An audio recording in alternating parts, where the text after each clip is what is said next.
Hey, what's going on, fight fans? This is your boy Ariel the Aztecs, and you're watching Fight Mecca, the new temple of combat sports. And today I'm being joined by my homie Boxing Joe from the Boxing Fan channel, man, to bring out a special collaboration show. So make sure to tune in, follow us, like, comment, subscribe, and I will leave that in the description below on the video. What's up, Joe? How you doing, brother? Man, I'm feeling good, man. I appreciate you having me here, man. Feels real good. Hell yeah, bro. I mean, shit. I met you at the Oshaki and Ford fight, right? We met, right? Base campus. Yeah, I saw you, man, and I noticed you because you were doing an interview with Eddie Hearn. Yeah. And actually, I wanted to interview him too, but you were the last one to go. But honestly, like, I recognize game because I'm like, you were asking good questions, bro, and I had never like seen you before. I'm like, who's this guy? You always seeing other boxing channels. You're like, I wonder if he's from Fight Hype. I wonder. So I'm like, oh man, but your confidence was real good, man, and I liked that. So ever since then, I was like, okay, like, homie got something going on, man. Yeah. And but anyways, that's how I saw his work, and I don't know if I saw like you requested me or whatever, but I mean, I'm glad we were able to do this show, brother. Yeah, for sure. But before we get to the show, guys, let us know a little bit about yourself, man. Well, I go by Boxing Joe, man. As you mentioned, I'm from the Boxing Fam channel. I started that channel, I want to say, about 3 years ago, man. The meaning behind it is just I was a family man. I'm a family man, so I couldn't come up with something unique, and it just came up with that. But as far as boxing goes, man, boxing has been part of my life since a youngin', man. I boxed for amateurs at 13 all the way till I was pretty much 20. And unfortunately, injuries came along the way. Life happens, and but the love for the sport just never stopped. I love boxing, man. I've been following it for a long time. Yeah. From the golden days, from the Golden Boy era. That's kind of how I got introduced into boxing. De La Hoya was one of my top favorite fighters of all time. Yep. And just followed boxing ever since, man. Just never stopped, man. From the Mayweather era to the modern era to the Canelo era. Yeah. And now we're in a whole new era, man, where like it's up for grabs, man. Yeah, there's not right now. Canelo's still the face of boxing. Yeah, I would say, but I think it's up for grabs, man. Yeah. I mean, shit. I mean, because Fury's coming out, Age's coming. Like, it's almost kind of sad. It lets me know like we're getting old, bro. Because like we were talking about before the show, Spence, Charlo, when they were coming up, they were on the cards, and then they became like big, right? And then now they're on the way. Like Spence just like retired. Officially, so like you said, it's like the new era, man. And it's like, man, we're getting old, man. We're getting gray hairs, man. But it's up for grabs. I don't know who. Like you're right. Like I haven't even thought about it in that perspective. But I mean, it's up for grabs. I mean, fuck. I mean, you got Ryan, Shakur, like. Yeah. And it's in a weird era, bro, because it's like you got TikTokers. Yeah. I was actually going back and forth with somebody on the comment section the other day because I mentioned that. I said, man, boxing is in a scary place right now because who is the face of boxing after Canelo retires, which is like probably in a year or so. Yeah. As he mentioned, he's almost on his way out. He has like 2 or 3 fights left. It's like, man, who has that aura? You know what I'm saying? People were throwing out names like Benavidez, Ryan Garcia, Tank, who hasn't even fought in a year, Shakur, which is very talented, man. But again, who has that aura that brings in those people, fans, those numbers, revenue, everything, man. You know, like Floyd, Pacquiao, Canelo, De La Hoya, those guys had that, man. So it's like looking at fighters right now is like, who has that it factor, man? Yeah. So it's hard to say. We have stars, we don't have a superstar. That's right. So that's why boxing like is really, really scary to me. As far as the talent's there, man, more than ever, because these guys are taking less damage. And then a lot of them aren't worried about losing that like they were on that Floyd Mayweather era. But man, it's hard, man. But one thing's for sure, man, I will never lose my passion for boxing. Yeah. I'm gonna continue to watch. See this new wave of era. Yeah. And stay tuned, man. We just never know. Yeah, man, and I didn't box as a amateur or pro, but I used to train with the amateurs and the pros, bro. I know that's not enough, right? Yeah. But I'm pretty sure I know my way around a little bit, man. So did you win Golden Gloves and all that stuff, brother? So I participated in Golden Gloves back in 07. Yeah, I was about 15 around that time, man. So you can imagine, trying to be a disciplined 50-year-old. Coming from a rough area, just like many of us, man, who try to make it in boxing or any sport. Yeah. Made it to the finals. Unfortunately, didn't get that dove. Yeah. But it was a learning lesson. It didn't stop there, man. I just kept on boxing, and I've had my fallouts with boxing, because of my lack of discipline. Yeah. But because discipline is number one, man. As you know, man, cutting weight, watching what you eat, doing shit you're not supposed to, smoking and drinking and all that extra shit.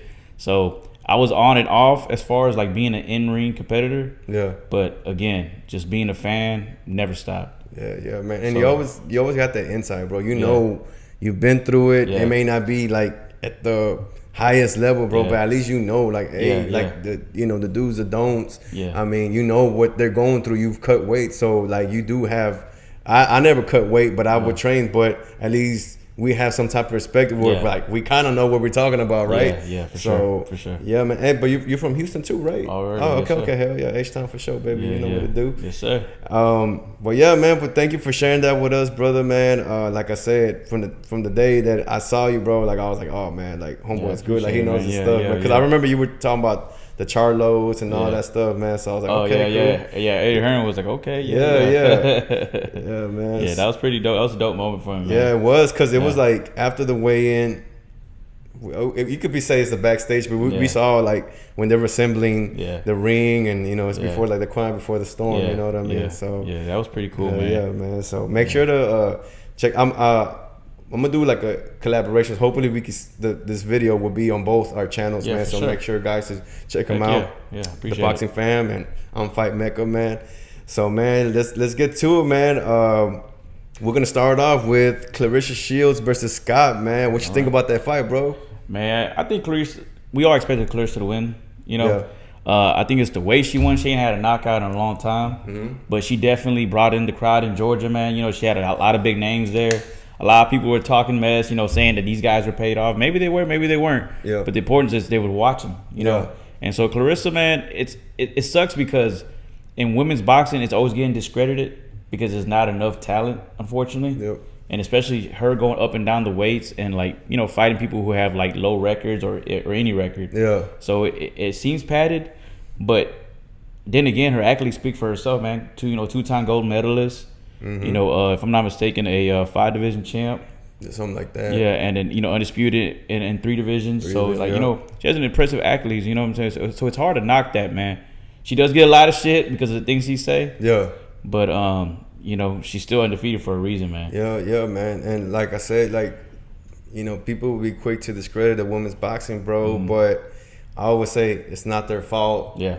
There's not that many people on the roster, bro. Yeah. And I mean, she does what she's supposed to do: train, go out there and win. Whether it's gold medals, getting undisputed, racking up another belt. She does what she has to do. And on top of that, man, there's not that many women boxing that I've seen in my lifetime that could fill out, arenas like that. Right. We only got in my lifetime that I've seen. It's been just Katie Taylor and Serrano, right? And then now Claryssa Shields, but she's been doing it consistently like now. So it's like, to me, it's like, I mean, some dudes and men in boxing too, they struggle like selling out a whole arena, brother, right?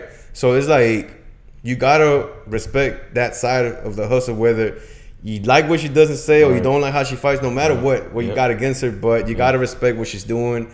Salida Promotions, they've done a hell of a job with her. So I mean, salute to them, man. That fight, I mean, like I wasn't sure who Scott was, you know, but she was solid, you know what I mean. But as always, Claryssa Shields is just way too much, man. Way too much. I mean, you go from fighting at heavyweight back down to middleweight. I know the weight classes are different in there, but I mean, shit, if she can hang with the heavyweights, what's going to be, was it middle? This one was middleweight, right? This one was middleweight. Yeah, it's not. So it's like, come on, man. Like a knockout was probably going to come. But yeah, man, Scott, she was just too stiff. I believe she was taller, right? Yeah, just a little bit older as well, too. Early 40s. So it's like, I feel like something basic, bro. I was like, man, she could have used her height a little bit more. But I mean, shit, when you're overpowered on everything, power, speed, counters, IQ, combinations, bro, like, what can you do, man? I mean, I was just thinking, like, well, if I was fighting, I'd probably just keep it at a distance, jab, and see, try to, drown them in the later rounds. You know what I mean? But yeah, man, another win for her. Yeah. I mean, the only thing that was weird about the whole situation of the night is that, and I seen this all over social media, man. Claryssa Shields not taking her boxing gloves after the fight. She even had them on at the post press conference, which is kind of weird. You know what I mean? That. Yeah. So like, I was trying to look into it earlier as well to see if she made a statement about it, because Claryssa always got something to say, man. Yeah. And she's always replying to whether it's fans or criticism. So I found that weird that she didn't mention that. I don't think there's a reason for her to be, doing anything illegal or padding up her gloves or any of that crazy stuff. But I just found it odd, because even in men's boxing, referee or the commission tends to check those gloves and shit because of all the shit that's happened in the past. Yeah. So, I just found it weird. And then she got that knockout win. Yeah. Not saying that she probably couldn't took her out, but it's been way overdue since she's had a knockout. Yeah. And again, she's put her on the show and everything. So it was just a little weird. Yeah. So I looked into it, didn't find nothing to trace it, but we'll see. Hold up. So what you're saying is she kept the gloves on until the press conference? Yeah. Bro, that is weird, bro. Like, you just right there before your post-fight interview with whoever's interviewing you, they're cutting the so like in front of the whole media and everything, just that's crazy. Yeah. Bro, that's weird. That's hella weird, man. Yeah, I'm telling you, I tried to look into it earlier because you would think she would make a statement by now, being like, debunk that, like, hey man, you guys are out of there. Why would I do this? And again, why would she? She very talented, very accomplished. There's no reason for her to do that unless she badly wanted a knockout in front of a show that she's doing. But again, none of the media said nothing. Like, I guess they were. Again, it was all over social media. That's how I found out, because I was like, man, like for real, like even at the post press conference, I'm like, that's odd. But usually media's like boxing media will be like, hey, yo, what's up with the gloves, man? Like, fight's over, you know what I mean? Yeah. Like, they're quick to get the scissors, rip it out. So it's like, that was weird. It was weird.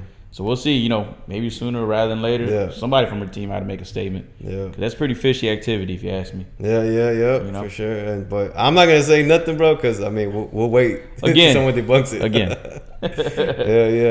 Yeah. So by the looks of it, I guess Shields said that she plans to retire at 38. So that means like she got like 7 more years to go. Man. By the looks of it, she called out Mikaelyan, which fights at 154. You got Tam Tabu, which she fights. She has like other belts, right? Like the WBO, IBF, right, at 160. And then she called out Lauren Price, which she fights at 147. I know for the longest they were talking about Alicia Baumgartner and her, but Alicia's like fight like a 135. She's tiny, man. Yeah, bro. So I'm like, okay. And I mean, there's a lot of like it'll sell because of all the controversy and beef they have and tension and everything. It'll sell, man. But damn, weight classes for a reason, man. Bro, yeah. Like, she's just a big girl, man. I mean, I don't know what they will do. Like what? It would have to be a catch weight if it were to happen for sure. By the sounds of it, for Shields, I don't know if she struggled weight, but damn, like going lower. Like, do you see her going? No, I feel like she'll be like, hey, I'm the A side. I'm not like, going down there. Yeah. And shit. But if she were to want to make that fight and if they want to, give her the bag, I'm sure she's up for it. It's all up to Papoose at the end of the day. Yeah.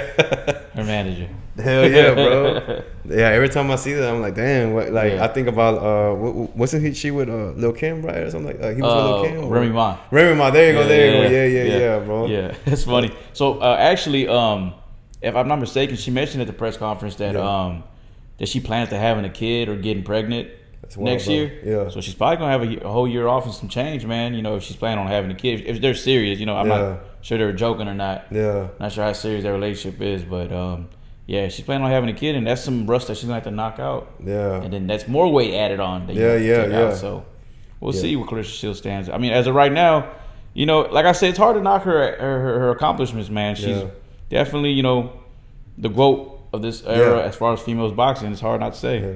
But I don't recall any other woman ever doing that. Like, I know now, like, they've been, like, releasing, like, the belts, like, little by little. Like, I know, like, what's her name? Ali's daughter. Like, they didn't have that many belts, right, and all that stuff. So I know now, like, they're more organized with the women's and stuff. Yeah, it's a whole different game. Yeah, different game. So, I mean, until we see somebody else that does it, can't really say much. Yeah. Can't really question Yeah. her, bro. Like, Yeah. a resume like that, like, it's crazy, bro. Like, I mean, Floyd was in the building. yeah. Terrence Crawford was in the building. Yeah. Shakur Stevenson was in the building. So, she got big supporters for a reason. So, kudos to her, man. And every time there's a fight in Georgia, bro, like, I mean, Tank's fought there too, and the crowd shows up too, man. That's dope. We'll see, man, because I was looking up at Tam's record, and she's like 5-0, bro. Yeah. That's crazy. Like, and you got 2 belts already. Like, that's the only thing that I guess a man can watch and be like, come on, man. It's harder for a dude, right? But hey, man. It's like I said, it ain't their fault that ain't too many, women fighting at that weight class. So she's doing your job. So we'll see what happens. That's crazy. I didn't know that she was planning to have a baby, bro. I mean, I would probably leave that for last. You never know after you have a baby. Maybe she might lose her edge. I don't know, man. Love is a crazy thing. That is, bro. Facts. Now, I know you didn't get to watch this fight, but I was actually watching it today, the Serrano versus Manzur fight. It was actually pretty good, man. If you get a chance, watch it, bro. I'm going to just speak briefly on it. I'll tell you this. I think it was more entertaining than the Rolling Teal fight. Really? Yep. Like, if you go watch it, you go back and you tell me if I was lying or not. I think it was somewhat of a closer fight. Manzur, man, she was awkward, man. Like, not awkward as like a Marcos Maidana, but she was awkward the way she would throw her jab, but then she would just jab and hook it too, and the way she would throw the right hand too. So like I said, kind of reminded me of that, but not necessarily all the way through. She was pushing Serrano back, had her against the ropes.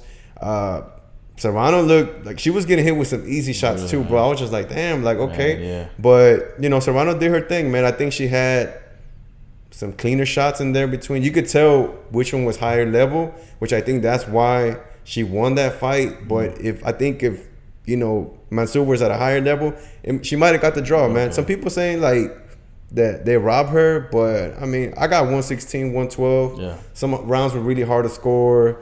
And, I guess a lot of people are saying that because now she improved her record to 54-1. So, I mean, I don't see that, man. But I mean, like I said, if y'all get a chance, guys, watch it. You get a chance, Joe, box it, man. Let me know. And just for the record, I'm Amanda Serrano fan, man. I love her work, man. She always put on the show, man. And to be honest with you, I thought she won at least one of those Katie Taylor fights, man. Like, I think it was the first one. Probably the first one. And I was like, what? Like, I had her up on the scores. Maybe it was the first one or the second one, but I got to go rewatch that as well, too. But Serrano always puts on the show, man. She leaves it out there. Yeah, for sure. That third fight, she definitely lost, though, man. I don't know what the game plan was. It was kind of, messed up to see. I was like, damn. But they, you know what I'm saying? They secured the bag. It was on Netflix, man. So they definitely collected that bag. But for that fight that I missed out on Friday, definitely got to check that out. And like I was telling you, bro, I'm like, man, like we got like a lot of topics to cover, man. It's too much, bro. Like to be trying to watch everything, man. We like you said, boxing fan for sure. I got my family too. We've got other things to do. But today I found myself, I had a little time. I was like, let me watch it in between. And I'm glad you have me over, man. I appreciate it, man. Yeah, no doubt, man. I'm always happy to collaborate, bro, with other people, man. Like other boxing channels. It don't even matter, man. Like fighters. I mean, like you said, this is the sport we love, man. And like I always like to give it its flowers, Obviously, there's times I'm gonna talk mess about it, because some shit be going on sometimes. Whether it's the fighters, the organizations, promoters, bro. So I mean, politics unfortunately is a big part of boxing. And whether it's amateur, Olympic, or the pros, man, it's always been part of boxing, unfortunately. I mean, even like you say, in the amateurs, you always hear like, you have this fighter, and then do you think the other fighter gets robbed, and then come to find out the coach is real cool with the judge, or you know what I mean? Boxing's so big, but it's so small because the community, everyone knows one another, man. So like, if you ever get a chance, you can look at crazy amateur fights that happen that some of the guys are in the pros. Like one of the craziest ones that stands out is Sean Porter defeating Alexander Usyk, man, in the amateurs. That's wild. That's crazy, dude. Yeah, because he said he was a big boy, right? Like Sean Porter. Yeah, short but stocky. He just like, man. But you could tell, bro, because like you said, he was always stalking. His style was like, I could see him like just like boom, pushing to the ropes and just getting punches in there, bro. So like, man, with amateur boxing, it's crazy, man. Sometimes it's pretty cool to watch amateur boxing because they only got those 3 rounds and they got to lock it in. Yeah, and, man. I think that's why I never really fought too, bro. Because I figure I'm like, man, like, well, for one, family, bro. Like when I started boxing, I started boxing late, and then 2, I was like, I had a decent job at the time, and I was just like, bro, it's not worth it for me. Get up there, get hurt, you know. And then my company had told me, the company I was at, like, yeah, bro, like you get hurt, like, bro, we're gonna have to let you go, man. You ain't gonna be fucking get your ankle, you know, like shit happens, bro. Like your knee would hurt, ankle would hurt, elbow would hurt, like a lot of shit could go. Like you can get concussed, like, bro, like my neck still hurts from punches, bro. And then just to give that up, and I got, you know, a house to pay, I got my kids to feed, like, bro, at the time I just didn't make sense of it. Now I look back, I'm like, I probably should have like pursued it, not as like a pro, but you know, at least like in the amateurs. But I mean, hey man, things happen, bro. Yeah, like man. it is. Everything happens for a reason, man. I mean, again, you're still a fan of the sport. Yeah. You admire the sport. Yep. You give your time to the sport. Yep. Yeah, for sure, man. So you know the ins and outs. Yeah. Like we all know what the sacrifice it takes. So we're not gonna sit there and call a fighter a bum when they're, you know what I'm saying, risking their life. Yeah. You know, in the ring. So man, you know, as long as you learn to appreciate the fight game, that's all that matters, man. Yeah, sure, man, for sure. Now we're gonna talk about the Rolly versus Teo, but before that, let's talk about the undercard. I know you were telling me that you watched the middleweights, right? Man. Can't remember what was his name. What were their names? Look here, I don't wanna. Let's see. I think. Look it up. Yeah, But it was a good fight. Yoneli Hernandez. Yeah. And Francisco Daniel Veron. So it was Cuba versus Argentina. Argentina. Yes. Yeah, man, it was a good fight. Yeah, I mean, middleweight, man. So like, both guys came in. I think Hernandez was undefeated, and the Argentinian Francisco was only had 1 loss on his record. Both guys around 27, 28. So you know, just barely entering their prime years. Yeah. So I thought it was a good co-main event to have. You know, because like I told you, you know, before the show, man, the middleweight division is kind of quiet right now. Yeah. So seeing that entertaining scrap was like, okay, man, cool. We got some action going. We got some youngins coming in who are hungry, who want to be champions, who are going to be mandatory champions. Like, man, so it was entertaining fight. I liked it. I liked it. I like what I saw. The guy that was he was like Cuban and Panamanian, I think, if I'm not mistaken. Yeah. Hernandez, right? Yeah. And he's not your ordinary like Cuban style boxer. Man, he was in there, man, in the pocket. He was trying to get it. He was showboating. He was everything. Yeah. But hey, homeboy, Beron, bro, he has a beautiful jab, man. Yeah, but he knew he was overpowered, bro. Yeah. I don't know, I don't know if you saw the same thing. He knew Hernandez was better, but he was still up there. Yeah. And then even when Hernandez was showboating, homeboy he stayed composed. Like he was there to win. He was not showboating. He was just like, I'm gonna get him in. Yeah. When I get him, I'm gonna get him. And he caught him with some good shots, man. I would like to see him fight the other contenders. You know what I mean? That are 160. I would like to see both of them back.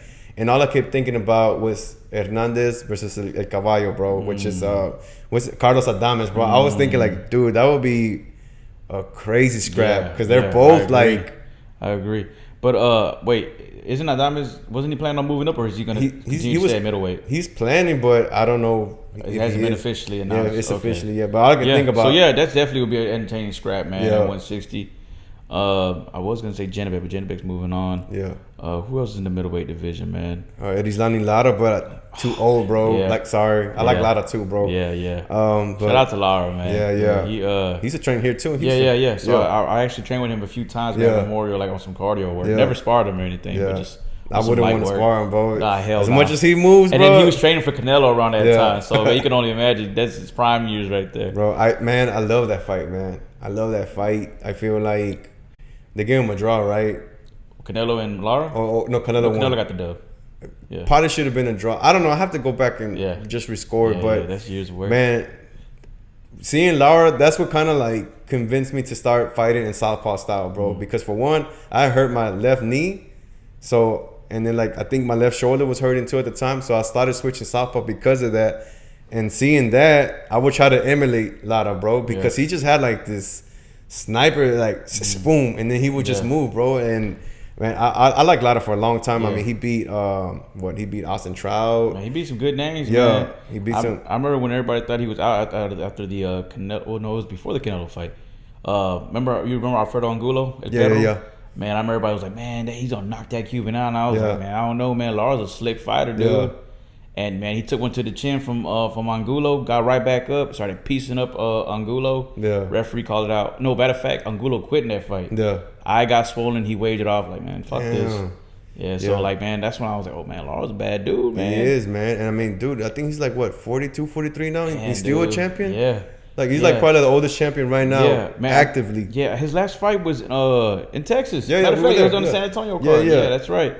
And so it was who was he? It was Janibek that he was supposed to fight. Yeah, it was a unification fight, man. And we could have got Crawford too, man, but all that shit happened. That's right. And boxing's so crazy, man. Something could be lined up and then boom, out the door. Yeah, but see the fact that Lara had that much confidence to take that fight at his age, against a prime hungry fighter like that, champion. Yeah. So man, dude, that's crazy. Lara's a bad dude. That was gonna be like with that. If that fight would have been there, that would have been like, that was one of the sickest cards like I could remember in a long time, bro. Besides the, the Riyadh seasons, sometimes they be loading up on that. But I've done that lately. Yeah, but to have a fight like that here in Houston, I was like, damn, like okay, like unification, Oshaki. They were all championship fights too. Yes, bro, like 3 or 4, man. So I was like, man, that one did hurt, man, because I feel like if that would have happened, I don't know who would have won. I would assume probably Janibek because he's younger. But then we probably would have Crawford been like, all right, cool. Like, I want to go snaps. Yeah, that would have been crazy. For undisputed, That would have been crazy. I mean, but even at that, bro, like, I don't know. Janibek's a slick dude. He's a southpaw too, ain't he? Yeah. So, unfortunately, he got pulled from the card because he got popped. Yeah. Then he got stripped too. Yeah. So. We'll talk about that later, though, because there's the fight coming up. Middleweight's on the come up. It's getting warm. I can't wait for it to get hot. Yeah. Now, the main event, Rolly versus Teo, man. How did you score it? I think I only gave Rolly maybe 3 rounds, and the rest were like for I had Teo. it 116, 112. Yeah. That judge that had it a draw was crazy. That's crazy. Yeah, it is crazy, man. Like, don't get me wrong, Rolly had his moments. I think he landed some of the crispier punches, but Teo was just the most busier fighter in that fight, man. Then he had Rolly in the back foot for the championship rounds and for mainly for the majority second half of the fight. Majority. And then Rolly came in with a game plan. It seems like he was coming in with the Shakur Stevenson game plan in those early rounds. You can see him using that Cuban style that he, that he has. But Rolly's an interesting fighter, man. Yeah. Interesting person in general. Like, the way he acting, but bro. man, that dude, you could tell he packs a punch, man. Yeah. Rolly packs a punch, and he took Lopez's punches pretty well too, man. So, and Lopez looked a little small for 147, man. Rolly looked big out there. Yeah, man. I've been saying this for a while. Like, Teo just didn't carry his power after 135, man. That was it. And now he's gonna have to do kind of like on some Floyd stuff. I'm not saying comparing nothing like Floyd. I'm just saying I don't remember him knocking out nobody out at 140 at a high level. So I kind of don't expect that at 147. But sometimes like fighters, man, when they're at a lower weight classes, they are killing themselves. So I always give them the benefit of the doubt. Like maybe once they're fully hydrated, they're not cutting that much, they might be stronger. Yeah. Rolly showed that, but Teo still hasn't really showed that yet. I'm not gonna lie, dude. I was impressed by Rolly because if I'm being honest here, man, I was kind of riding off Rolly. I was like, Teofimo gonna box his ears off, man. Yeah, that's what I thought. I said he's coming from a fight against Shakur where his confidence is low, and I'm sure his corner was like, man, hey, dude, we got to go back to the drawing board and go back to the style that got you to be a 2-division champion. And so I thought he was gonna box his ears off, man. Rolly, capitalized on a few, moments where he kind of like locked up Teofimo against the ropes and kind of had him hurt. I was like, oh shit. Yeah. So, but Teofimo again, he's been champion for a reason, dude. He finds his way. He's a young veteran. If you look at his resume, he has a impressive resume, man. Yeah. And he learned from the Shakur Stevenson fight. So kudos for Teofimo, man, for finding out his game plan, sticking to the game plan, and figuring Rolly out, and being able to walk him down. Yeah, those late rounds. I think Teo felt that power too, and he knew like Rolly was dangerous, so he kind of played it safe. I don't think no one really went for broke. I think they both kind of played it safe. I don't know if you got the same vibe, bro, because a lot of the stuff that Teo was doing, he had good ring generalship, right? He kept walking him down, but he kept doing almost like the same thing, like jabs to the stomach, that right hook to the body. and then occasionally he would like take, give a few shots to the head, And to me, usually sometimes you see some fights and you're like, damn, he's doing too many headshots. To me, this was backwards. And I know body shots pay dividends towards the fight, right? Yeah. And you can kind of tell a little bit because Rolly towards the end, he seemed like I wouldn't say he's out of breath, but you could tell he was like maybe slightly a little bit tired. I don't know if you saw the same thing. Yeah, slowed him down. Yeah, his punch ratio went down. So maybe they were paying off, but damn, man, like I told you, man, if you watch the Serrano fight, you'd probably be like, man, that was a better fight. I don't know if Rolly had the wrong game plan, bro. I feel like he should have been. We saw what he could do. He could hurt him. He cut him in the same round too, if I'm not mistaken. Yeah. Like, I feel like he should have been just more aggressive, bro, because you're not going to outbox Teo. Yeah, no, so when he did have Teo hurt and then staggered a couple times, he should have capitalized on that, man, because Teofimo, every time he gets a little hurt, you can tell he gets off balance, man. Yeah. And so all he had to do was smother him. Had he smothered him the way that Rolly usually does. That's what I was expecting, bro. To me, he would have had a better shot doing that. I know it's not it's easier said than done when you have a guy that has higher IQ than you. And easier said than done too. That's a very tiring pace, bro. Like to be just rushing and rushing and rushing. But I feel like that was his best shot. I feel like that probably should have been plan A, and then plan B would have been like, all right, well, cool. I'm gonna just wait and try to catch him in between. Yeah. So, but that left hook was nice though, man. It was. Yeah, and that's what split up. That's what split open that wound that Teofimo has. Yeah, but what Teofimo had to do, what I didn't see him do, he worked the body.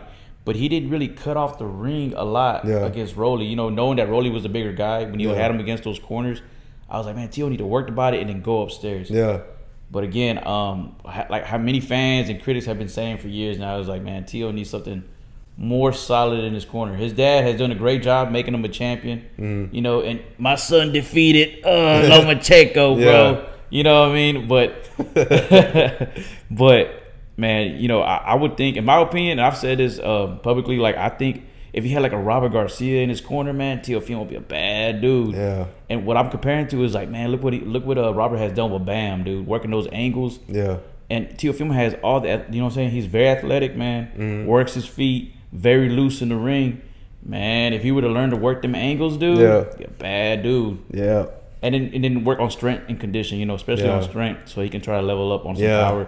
Pack some punch, in that division. If he's going to be in that division, because that's going to be tough. Because let's not forget, this crazy motherfucker was calling out Boots, man. Yeah. So it's like, man, how would he have look against Boots? Yeah. It didn't look too good. It don't look too good if it were to happen. So Turkey probably did him a favor, man. Yeah. That's setting up that fight. Yep, man. Yeah. And, I don't know, man. That's what I mean with, like, the thing that comes with boxing, bro, like, people be calling out, you know what I'm saying? It's like with Virtual Ortiz and Boots and Haney and Teo and then Keyshawn and Haney. It's like, oh man, that was a letdown, man. Yeah, that's what I'm like, bro. I'm just like, sometimes just like, I always have a saying, bro. I don't even care, bro. Not until they're in that fucking ring. Then I'll be like, the fight's happening. If not, Yeah, that's what sucks about boxing, man. It's like nothing's official, even when it's announced official. Yeah. Because either injuries come along the way or something just falls through it, and it's just like, God dang, another letdown. So, when I mentioned at that fight watch party, man, I mentioned something that stood out to someone. They just kept repeating it the whole night. I was like, man, they were watching Teo walk out, which was a great walkout, by the way. He brought out all those young, amateur fighters and kids, giving them that platform and that viewership. You're just showing them what the future's gonna look like, man. I thought that was pretty dope, man. Yeah. And he came out walking to Power by Kanye West. Okay, bro. That was pretty dope, man. I didn't get to watch the intro. I don't even know what I was doing, bro. Dude, it was dope, man. It was dope. Like I was like, man. So what I mentioned when somebody was like, man, Teofimo was already fighting. I said, man, you know what? Teofimo was already fighting, and he's actually coming from a loss from Shakur. Yeah. Who Shakur don't even have a fight lined up, man. You know, we've heard Shakur fall through with Ryan Garcia, Haney too. Freaking Tank. Obviously, we all knew that wasn't gonna happen. Yeah. I mean, it most likely looked like it's gonna be Venezuela, man. It looked like it's gonna be Rayo versus Shakur Stevenson on Zuffa boxing. And there really is nothing else. Like, I'm thinking about their roster. I can't even think about who else is at 147 because they have different weight classes too at Zuffa. So that's why he can't. They? Yeah, like there is no There's no 140 if I'm not mistaken. Oh, really? Yeah, like, or there is no 154 either. Go straight to middleweight. What? Yeah, bro. Like, look it up. They have different. Like, see if we can pull it up, bro, real quick. Look that up real quick, man, because I did not know that. Yeah, man. they I had this other guy I interviewed here. Shout out to homeboy Katsurakis. He was fighting at 154 for years. Yeah. But he signed with Zuffa, and he had to fight at 160. So yeah, there is no. I'm saying that there's some.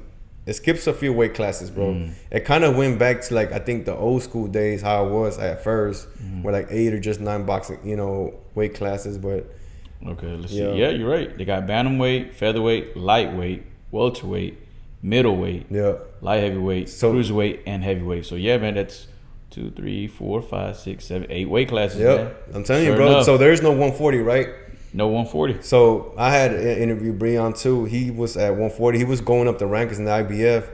That's another person I could think he could fight too. That they could be maybe not next, but in the potential future too. So what is Shakur looking to fight at? 135, 147, since they don't have a 140. I'm assuming 147, bro. Or I don't know if you've seen what Zuffa's doing too now. They're kind of taking a lot of stuff back. And I mean, look, now they got Ryan and Conor fighting. Yeah. So that's gonna be at 140. But I think they also knew that was gonna be beneficial for them too, because Ryan's a big household name. So I could see them bending the rules for Shakur, be like, nah, like this is not gonna apply to him.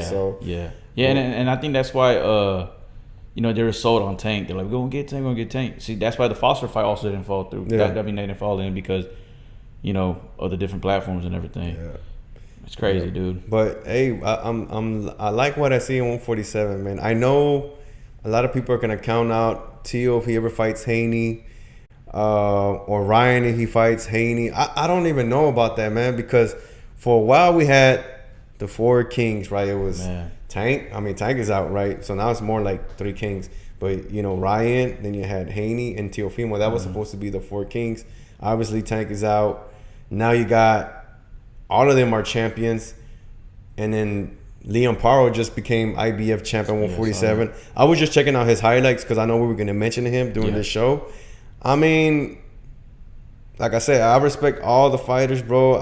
He's a good boxer, bro, but he came up from 140, and you can tell he's kind of small. Yeah, he kind of reminds me of like somewhat like of a Paleman and Najee. Like he moves good. Paleman and Najee was in southpaw, but he moves good. But he be throwing that, flicking that jab. He moves good footwork. I just don't think it will be enough when it comes to either fighting for sure Haney. I mean, either or, man.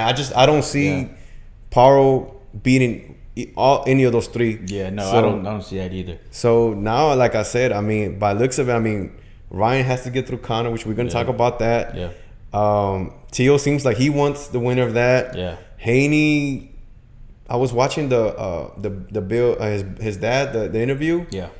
It seems like they want Paro, but they're not sure if that's gonna happen. But it looks like they're gonna take up Chad Catterall or something. Catterall, yeah. So I'm just like damn, man, like it seems like we're gonna have, and like you said, a lot of stuff can be lined up, but a lot of shit can get messed up, and then someone loses, someone gets injured, and. So, but I'm actually excited, man. Yeah. I'm excited. It's a damn shame, man, that Keyshawn Davis versus Devin Haney's not happening because it's so confusing to me, man. Like the fact that he turned that down, it's crazy. Because even when he wanted a request, what he wanted $5 million. He was trying to get $5 million, and I think Team Haney was like, we can do 3. Yeah. He said, nah, fuck that. Let it go to the purse bid. Yeah, and then that went to like 2.35. Yeah, and so it went down even more. Yeah. But it was still more than he've ever gotten paid, man. Yeah. And then there was a chance for him to prove himself that he belongs with the elites. And, and then, his stock was going to rise if he put a number on Haney. You know what I mean? And even if he didn't beat Haney, made it a good fight, his stock was still going to rise. Yeah. So that's why I'm like, man, I'm not sure. I think Jake Prince, man, this is him. Yeah. So I won't say too much. Yeah, man. But I just think, in my opinion, I don't know. That was a good move, man. Yeah. But maybe they got something under their sleeve. I think they might. And the rumor is that he's probably going to sign with Zuffa, man. I don't know. Yeah, well, Zuffa is paying these guys. But he's not going to fight he's not going to fight Shakur in there. Yeah. So which also brings us back to Teofimo and Rolly, man. Two guys that are best friends. Yeah. Like brothers damn near, man, always joking around. And, we never expected it. Well, I wouldn't say we never expected that fight to happen, but took us by surprise when it was first announced. Yeah. And so they're leading the example of like the days of the old school. You know what I mean? Like, hey man, we're homies, but we're gonna make this bread, man. Yeah. You know, we're gonna put it all on the line. We're gonna get back to our families, and we're gonna secure this bag. Yeah. So it's like, why wouldn't you want to fight him? Yeah. You know. So now he's a 3-weight division champ, man. Yeah, man. Like all that friendly shit got to go out the window. You know what I mean? Like at some point, yeah, bro, it does, man. Because like if it's not your blood brother, man, like.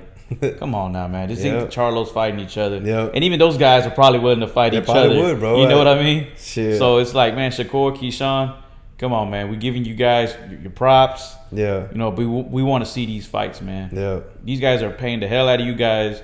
We're investing our money as well to see good fights, so why not? Yeah. And like I said, I can't wait, man. I can't wait. Hopefully, you know, get undisputed at 147, man, because we still have, I know it seems like maybe now Haney might beat Ryan the second time around, but I think it's one of the biggest fights to make in boxing, man. I think Haney versus Ryan too. Yep. It's a big fight, man. Yep. It's a big fight. I think depending on how Ryan comes out against Conor Ben, which you know we'll talk about in a bit. Yeah. And then and obviously with Haney, you know, and also man, I think it was just announced today his mom passed away. Who? Devin Haney's mom. What? Yeah, man. But Tank was out of pocket, dude. I like literally just seen it this morning. Dude. They announced that his mother had passed away. And do you remember the back and forth that Haney and Tank had going on? Yeah. Well, they sparred, right? They had a sparring session. That right? and like you know, Haney calling Tank out on his mom. You know, I guess saying that she looks like a dude. You know, just being disrespectful. Damn. Yeah. And so when they announced that Haney's mother had passed away, Tank posted something on his story saying that, oh, it's funny how you talked about my mom. Now your mom's dead.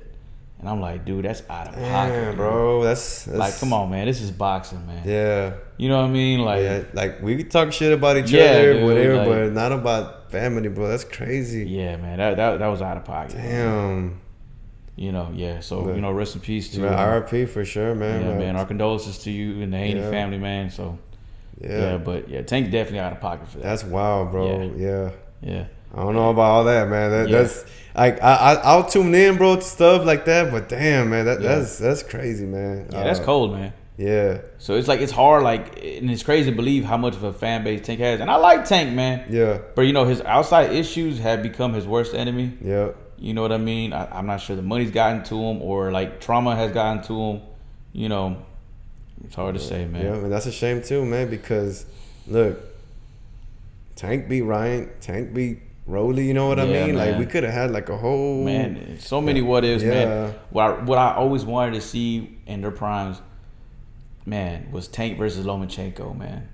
I wanted to see, you know, back when Tank was with Mayweather Promotions and they didn't allow that to happen. Yeah, I feel like Tank wanted it, but I feel like Floyd never like, fuck, I don't want to fumble this bag, and what if Lomachenko pieces him up? At that time, I had Loma winning. I think I would have had Loma winning too. But as time went on and Tank was just getting better and better, especially after that Ryan Garcia high that he, you know, when he knocked Ryan Garcia out, I felt that was the best moment for him to fight Lomachenko, man. Yeah. Because Lomachenko was kind of on the, you know. Yeah, because after that loss with Teo, it kind of seemed like he kind of like, I think that's when you start seeing the decline, you know. Yeah. He had a few wins after that, but I always thought this too, man. Lomachenko at 135 was too much, bro. I always thought that. That's why I feel like he couldn't beat Teo. That's why he couldn't beat Haney, because he had reached his limit. I think small dude. Yeah, real small dude. I mean, shit, I remember I was when at he fought Linares, I was like, oh snap! When he got dropped with that quick jab, it was a flash knockdown, but still, you know, Linares was a bad dude too in his prime, man. Hell of a fight. That was a hell of a fight, man. Yep. I remember that. Oh yeah, but man. But like you mentioned, we got Ryan Garcia, Leon Paro, we have Devin Haney, now we have Teofimo, man, 4 champs. Yeah. Again, I want to see Ryan Haney too. Yeah. And then I don't mind seeing Teofimo versus Leon Paro. I think that's actually a fair fight because both guys aren't the biggest, you know, welterweights, man. So I would think it would be a good unification about to happen. Yeah, and I guess so. Yeah, if we're trying to get undisputed here, you know what I mean? If we're trying to make it quick to undisputed, you know, that'd be a quick way to get 2 unified champions, and then boom, undisputed. It could go a lot of ways, bro. Oh man. As long as we get some unifications and undisputed by then the next year, that'd be great. That'd be great. I would love to see that. Yeah. But we'll see what the boxing guys have in store for us, man. You never know. For sure. Now, this next fight, we got on Saturday 29th in LA. We got ProBox TV. I like ProBox, man. I think that now they changed their. Now you got to pay for this stuff. I think it's like $5 a month, something like that. Oh, really? But in this card, so what I heard or what I saw in the video, like the CEO was saying, like, now we had so many cards. Now we're trying to downsize. We invest a lot of money, but now we're gonna have some fights loaded up. Which this one seems loaded up too, because you got Lester Martinez defending his interim belt against Luka Plantic. You got, I don't know if you heard, Najee Lopez. Yes. He's up and coming at 175. Yeah, I've seen that. Versus Juan Carrillo. Yep. And then you got Ramon Cardenas on the undercard, which he dropped, we knew it too. Yeah. That was a great fight. So now like they're kind of somewhat downsizing, but I mean they've provided some good fighters. But you got Lester Martinez, Lamont Roach came out of there. Najee Lopez is there. I mean, even Jaden Brennan was on one of the undercards too. So they really ProBox. They're producing some good prospects, man. I like it. And that's what's good, because they're producing a lot of like young prospects who are gonna make a statement, because they know this is respectfully a stepping stone, into getting a bigger offers and better platforms. Yeah. So yeah, man, definitely. So I want to talk about the co-main event, bro. Najee Lopez versus Juan Carrillo. I want to see Ramon Cardenas. I think he's a great fighter, but the co-main event, man. Najee's last fight, man, it was like a fight of the year candidate. It was a great fight. And then I saw Carrillo's last fight too. That dude reminds me of like a Mayorga, bro. Like he was like probably losing every round. The fight only lasted like 4 rounds, bro. And other dude, I think his name was Delgado, bro. He was like he was getting him that work, man. Like he getting him in the body, head, everything. And Carrillo was just like, all right, like let's go, let's keep going. Just kept walking through, man. And then in the 4th round, gave him an uppercut to the body. He felt that. I think he went down, and then again he got up. I think it was like 10 seconds prior to the fight. Hit him again in the body, and that was it, bro. Man. Dude, so I think Najee Lopez is probably gonna win because he seems the more technical fighter. But you never know. What if Juan Carrillo could take his power? Then it could probably be a long night. I mean, especially with the light heavyweights, man. Yeah. So it says here Najee Lopez is 16-0 with 13 knockouts. Yeah. And the Colombian, who was Juan Carrillo, 15-0 with 11 knockouts. So you can definitely expect fireworks, man. Yeah, both undefeated, bro. I'm pretty sure Carrillo ain't gonna go there to like lose. You know what I'm saying? For sure. So I think Najee Lopez, he's won some continental belts with like the WBA or something. Yeah, like I think that. he had a decorated amateur background as well too. So yeah, definitely, man. I'm definitely got to tune into that ProBox TV card, man. I am, man. I'm gonna pay those $5, man. They've earned my $5 over these last few years. Yeah, and that's this Saturday. This Saturday, man. I want to see Ramon Cardenas fight too. Yeah. So guys, tune into that one. I like ProBox, bro. I don't know. Ever since they came out with their thing, I know they're not like this big big fights like Matchroom has, but like they really got something good going on. Like they've produced some good fighters in there, so I like them, man. Yeah, definitely. Now, man. Tune in. ProBox TV this Saturday. Yep. And also we have the main event, right? Yeah, the main event. Lester Martinez versus Luka Plantic. I think this is a good homecoming fight, sort of, because if I'm not mistaken, there's a big Guatemalan fan base in Cali. So it's like usually you have like Mexicans, and I think Guatemalans they're like second or third, bro. Yeah. So I think it's gonna be a good homecoming fight. Yeah. I was watching Luka Plantic's last fight. Too stiff, a little too slow. But Lester Martinez is always in a good fight. Yeah, man. Yeah. That fight with him and Billy. On Crawford Canelo card, man. Oh man, that was a war. Yeah. That was from round 1 to 12, man. It was awesome. Lester Martinez, he also trains with Team Crawford. Crawford, that's a big plus right there. Yeah. He should win this fight. Yeah. And also being a little biased just because I'm Salvadorian, so he's a neighbor of mine. Oh yeah. Are our neighbors. Yeah. So I'm rooting for Lester to win for that fight. And also, yes, you mentioned that he is defending the interim championship. Yeah. So it's the WBC interim championship. So if he wins this fight, he automatically becomes mandatory for the winner of Billy and Canelo. Yeah. So man, like some interesting stuff going on at 168, man. Yeah. I want to see what Lester does, bro. I think Billy's a higher level than Luka, but I mean, you can never count out these guys out, bro. Yeah, I'm always big for the underdog. I like to see good fights. I think it might be good. It just depends what plan Luka has. You know what I mean? Yep. And like it's good that you mentioned that because looking back at Lester's last fight, it wasn't the most impressive fight, man. Yeah. You know, it was a little rugged. Yeah. You know, he got the job done, but I honestly thought he was gonna knock the guy out, man. Yeah. And they went all 12. No, So. well, the thing is, you was talking about sketchy shit happening in boxing. Yeah. That fight was 10 rounds, bro. It was not even 12. Oh man. How in the hell do you have a WBC? Because I think championship on the line. Yeah, and it's 10 rounds, bro. That's crazy. So yeah, and then I think if it would have went 12, maybe Lester probably would have taken out in Billy. Maybe I don't know. So we'll see. We'll see what happens, man. Yeah. You know, I'm not sure if ever Lester has. He has a big high KO ratio too, right? Lester. I don't think he's ever gone 12 either. So, but I'm not even too sure on Luka either. So. Well, yeah, he's 20-0 with one draw within Billy and then 16 KOs. Yeah. So, yeah. Yeah, man. Yeah, he got pretty decent power. Yeah, man. Yeah. So that one is but this main event will be 12 rounds. Yeah. They ain't gonna be in no sketchy shit on Netflix. Definitely this Saturday, man. Hell yeah. We'll see what Lester brings. Yes, sir, man. I didn't know you were Salvadoran, bro. Party. Yeah. Yeah, it's cool. It's cool. So, does Salvador have any good We don't boxers? have any champions right now. Okay. Or any prospects right now, unfortunately. We have Mark Castro, who's half Salvadorian. Okay. You know, he trains with Team Canelo. Okay. He's half Mexican, half Salvadorian. Yeah. So, you know, we're always rooting for Mark Castro as well. But other than that, I think the only time we ever produced like an actual champion was matter of fact he fought Floyd. No shit. And he actually got the first knockdown on Floyd. It wasn't the prettiest because Floyd injured his hand and it touched the ground. Oh yeah. And so they counted as a knockdown. Yeah. I think I know who you're talking about. It was damn, I can't remember. Was his name Hernandez too, or I want to say, damn, I'm embarrassed right now because I should know. Come on, bro. It's all good, man. Man, that fight was a long time ago, though, man. That's probably like, what, 03, 04, And it's funny because I always bring it up, and the crazy part is like, dang, you would think. So, yes, it was Carlos El Famoso Hernandez. Yeah. I remember because he came out, like just shooting out. Like, he was really going for it. And he really ripped El Salvador, too, man. You know, he was born, I want to say he was born in Cali. Yeah. And then, but he always had it on his trunks. You know, he had the El Salvadoran flag on his trunks, man. Okay.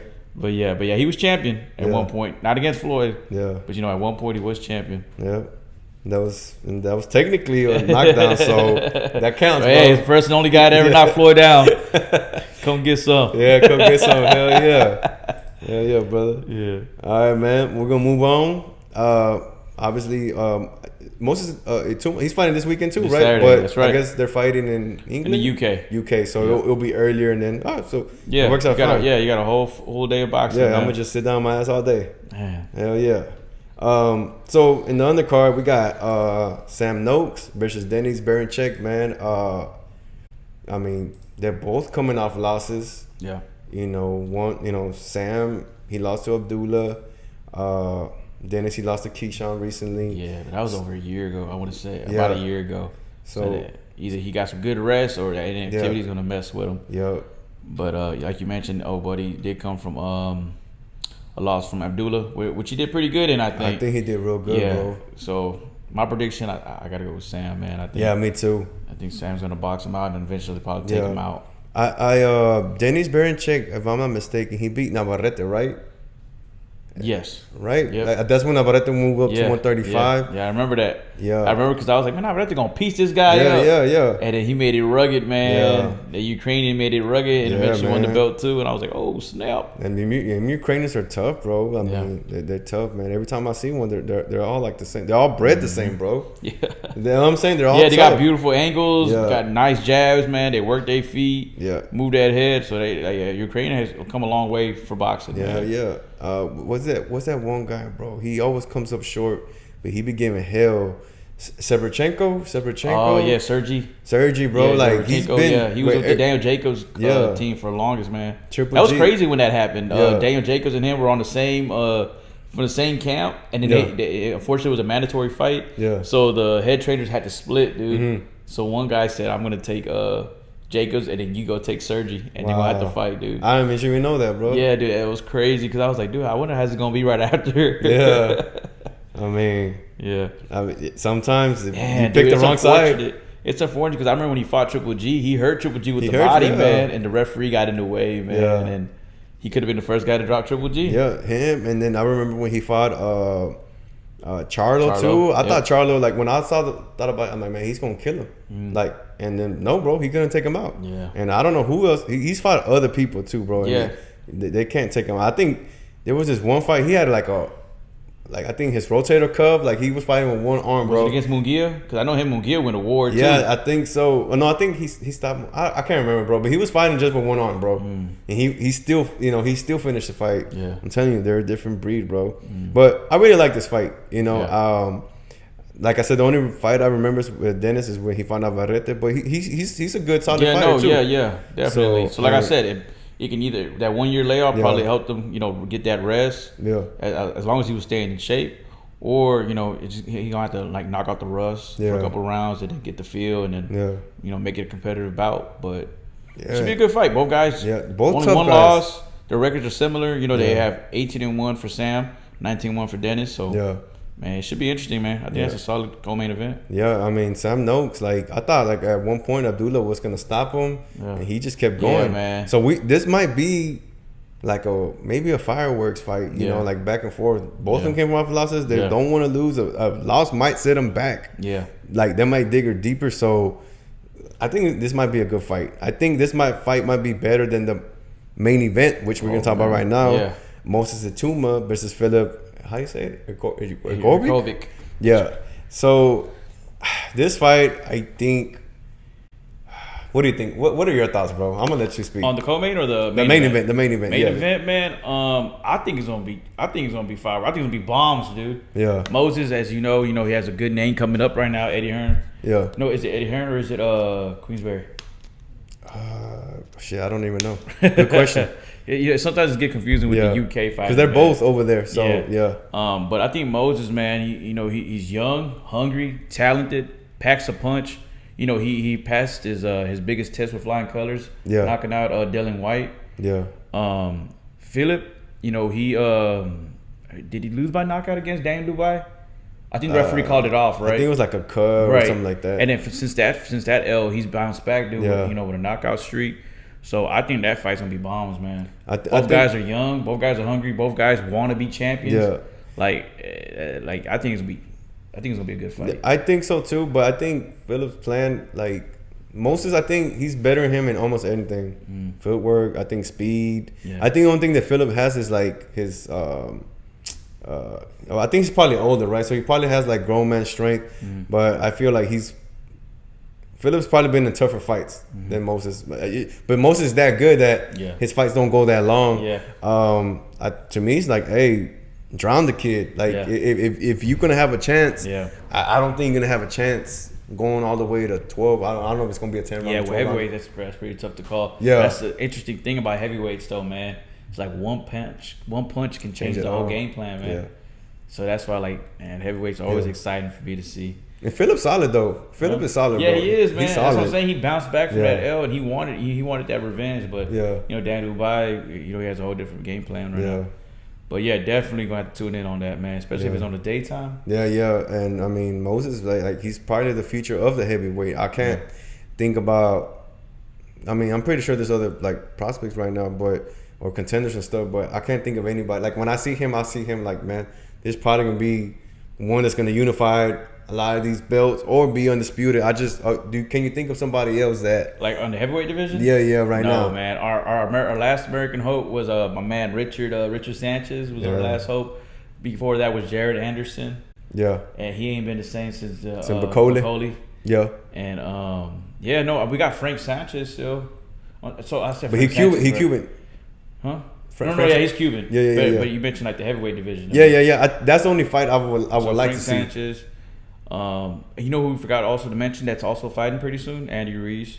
Yeah. Andy Ruiz. But man, Andy Ruiz is he's been inactive too, right? Yeah, dude, that's a tough one. Yeah. So Moses Itauma is probably one of the last hopes right now to I could see him being a star, bro. I could see him fighting the winner of Usyk's on his way out. Yeah. He already announced that. Anthony Joshua's on fighting his way Fury. Out. Yeah. Yeah, both those guys. like, look, Fury's gonna when Joshua they're gonna fight whoever wins that. They're probably gonna fight the winner of this one. Maybe I could see that like kind of like passing the torch. Yeah, man. So, but I think this is a good test for Filip and Moses, man. Like Filip, like he really wants it. I'm telling you, he has to take him like deep waters, bro, and see what. You think he can hurt Moses? I don't know. No one has really cracked Moses, I haven't right? seen him, man. Like, and that's the only thing. And that's a good question because, like, we haven't seen him like go against adversity, man. So we'll have to see in this fight if he can overcome adversity. So we'll see. Because like I said, heavyweight division, dude. Yeah, one punch is all it takes. Yeah, and if I'm not mistaken, Filip he's fought like higher class. Like I think he's fought Zhang. Yeah, he has pretty solid names on this Dubois. There's somebody else that I'm missing, bro. So. I want to say it was Joyce, maybe. Joyce, yeah. That's what I'm saying, bro. So it's like, who knows, man? Like I will plan like you remember this when you fight someone younger, bro. You gotta take out those bags, take them to like those veteran tricks. Yeah, those veteran tricks. Yeah, man. I would hope that his game plan is not to just stand there and bang. Moses, not gonna be bang, but don't be a punching bag either. Yeah. Not for too long. Maybe don't think because he's younger than you can tolerate. Yeah. So I'm excited for this one. Like I said, it's gonna be a good Saturday, bro. We're gonna I'm just be chilling, man. I'm probably gonna be taking care of my daughter, but I'm still be tuning in. Yep. Especially now that I love this, bro. That the zone has everyone, bro. They have top rank, Matchroom, Queensberry. What a time, man. Yeah, I mean PBC now in the roster too. Yeah. I mean, bro, like I was contemplating I always had like the zone grandfather in from the $10. Then they changed that. Then I stopped paying for it. But now I'm paying whatever it is, $50 a month, bro. Well worth it, man. All big companies under one umbrella. Yeah. Can't be mad at it, man. Yeah.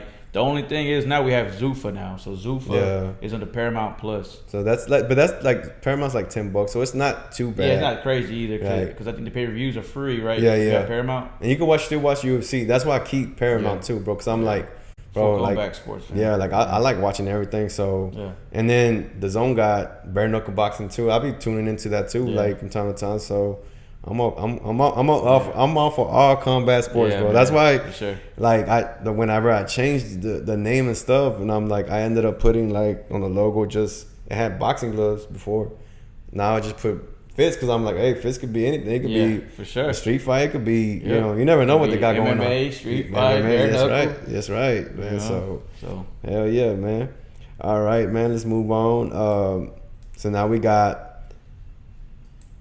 In September, we got Ryan versus Conor in the undercard. And I'm going to just mention this briefly. I know you got Magsayo versus Cortez in there. Magsayo has always been a good fight. So I'm going to for sure tune into that fight. Yeah. I'm not too familiar with Cortez. I don't know if you are, but I think that one should be a good fight for all the fight fans to tune in if they're going to watch the whole fight. Yeah, Mark always brings it, man. Yeah. Man, he's a cool dude. I met him. San Antonio. Yeah. I went by the Riverwalk. Yeah. I actually wanted to interview him, but I was like, man, does he even know English? Because he's Filipino, right? Yeah. But I was like, nah. I just ended up saying hi to him, bro. But he was real cool. I liked him. Yeah, a buddy of mine recognized him. We were walking down the Riverwalk, man. He goes, hey, man, that's Mark Magsayo. Yeah. And he was eating, dude. Yeah. And it was the middle of the day. And I was like, hey, dude, he just got through fighting. Let him eat. Yeah. And he was hard-headed, so he went up to him, hey, do you want to take a picture with you? Oh, bro. And he was, he was so nice, man. So he took a picture with him. And he was so nice that he asked me. He's like, "Do you want a picture too?" Damn. And I was like, "Oh." Okay. He probably already knew it too. Yeah, I guess he see me cheesing hard while I took a picture of my friend and him. Yeah. He's like, "Do you want a picture too?" And I was like, "Yeah, fuck it, why not, man?" That's dope, man. Yeah. That's dope because some fighters, man, they got their days, bro. Yeah, they got their days, man. I know I was telling you earlier about the Brian Norman, but the Charlos have.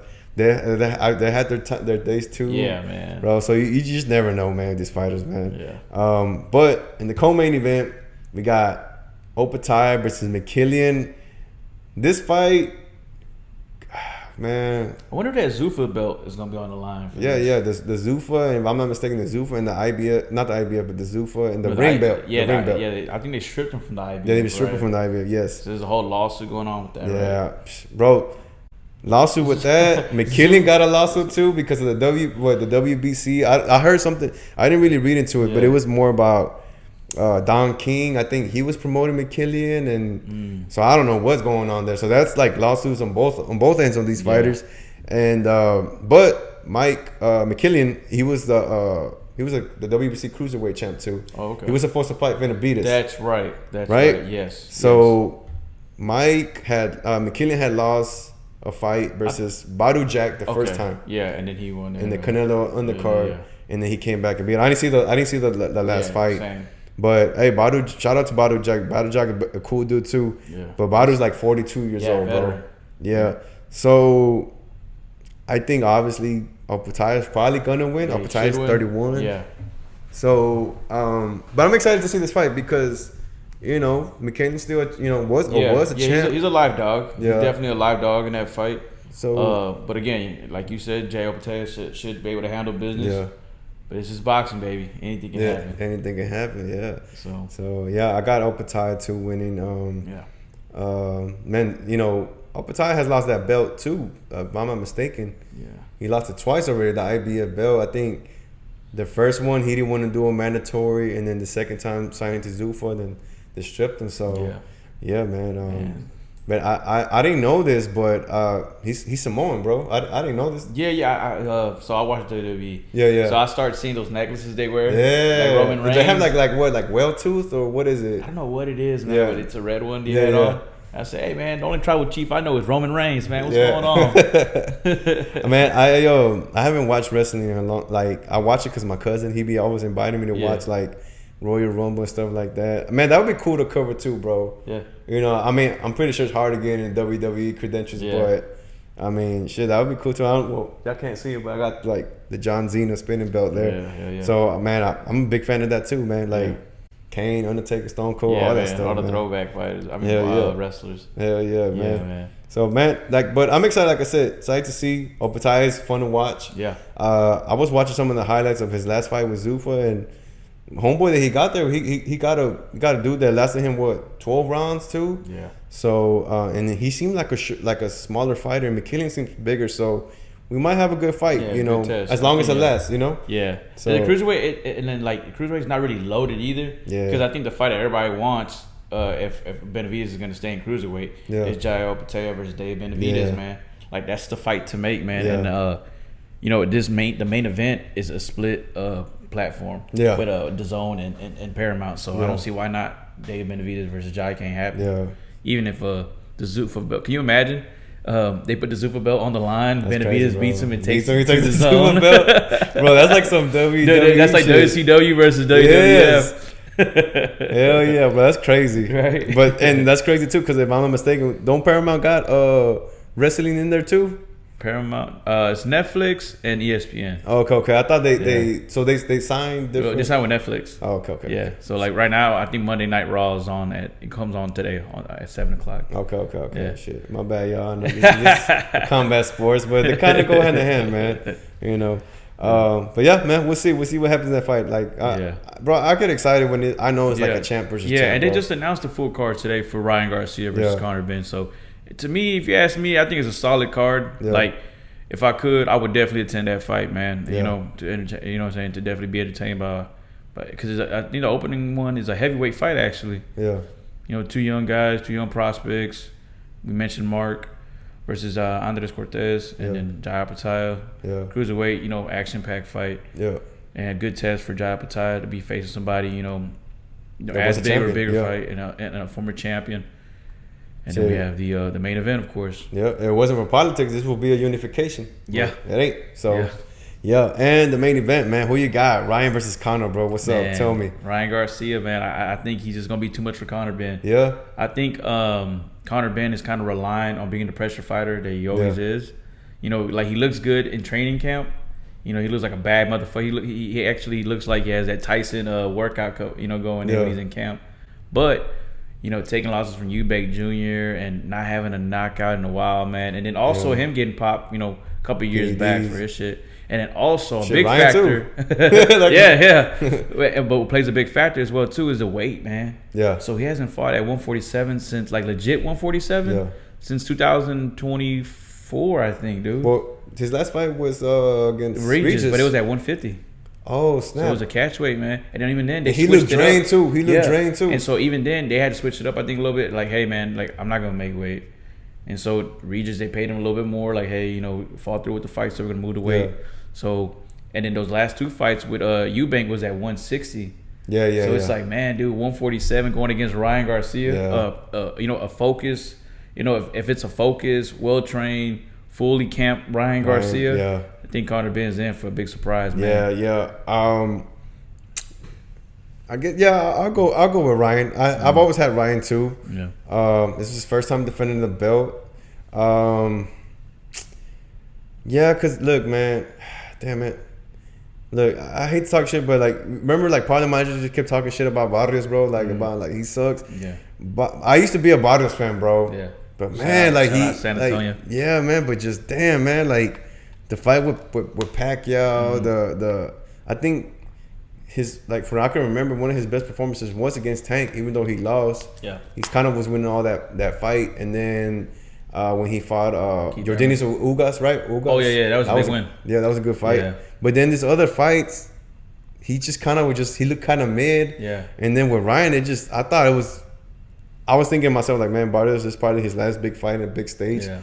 He's probably gonna go all out, and then bro, he just kind of was just there, bro. Punishment, yeah. Yeah. I'm surprised he didn't get out of there, man. When Ryan Garcia dropped him, I thought that was it. I was like, Ryan Garcia came for a quick payday, man. Yeah. Talk about weird times too, bro. Like we keep saying it, like boxing is weird. Tio lost, goes to a title shot. Ryan lost, goes to a title shot. Like that's why a lot of fans like just kind of question what's going on, man. Yeah, boxing, like, oh man, how the hell is this guy losing and getting the opportunities to fight for a belt, man? It's unfortunate that the name holds more weight than the actual resume sometimes, man, or the accomplishments. But in this case, I got to give it to Ryan, man. Yeah. I think he could be more than what he is, man. Like, honestly, I'm gonna be honest with you. Like, when he was coming up, I thought Golden Boy was just producing another, like, a guy that's just gonna come in, make a good name, make some good money, and get out. So, but it wasn't until he fought Luke Campbell, I said, all right, let's see what this kid got, man. And he impressed me. He got dropped, but then he got back up and ended up knocking out Luke Campbell. And I think, in my opinion, had he stayed with Team Canelo, I don't think he would have went out against Tank like that. Yeah. I think Tank still would have beat him. Yeah. But I don't think he would have went out like that, man. Yeah, it's just that fight, that catch weight.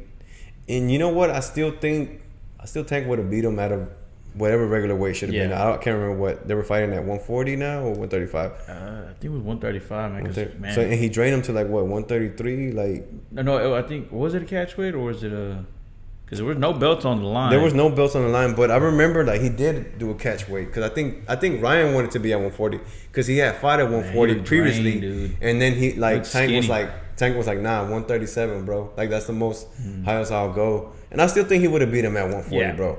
But man, dude, like even Conor though, man, like he kind of struggled with Regis too, bro, and then. I love Regis too, but he's been more on the, on the back end. So if you think about it more, the more you lean more towards Ryan. I even honestly think a lot of people have been saying that he's not even taking it serious. I think a lot of the fights that Ryan has done has not even taken some of them super serious. So even at that, I still think he'll probably end up beating Conor too. Yeah. That weight cut will probably be too much. Yeah. And at first I was thinking like, nah, man, Conor just fought.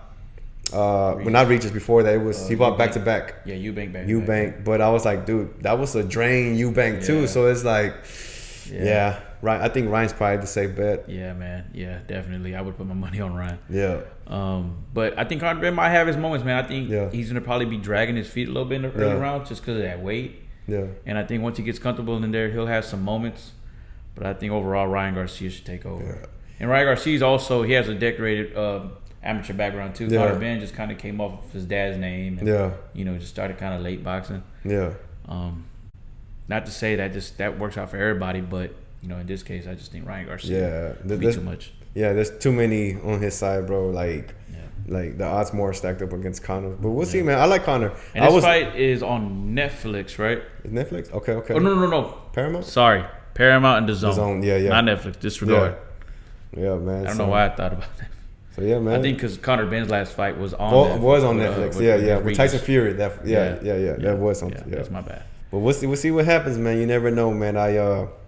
I always say, I always want to see a good fight. I always want to see everybody the best. I don't want no excuses at the end. Yeah, you know. And let's not forget, man, Rolly, beat up on Ryan too, man. So shoot, anything can happen. Yep.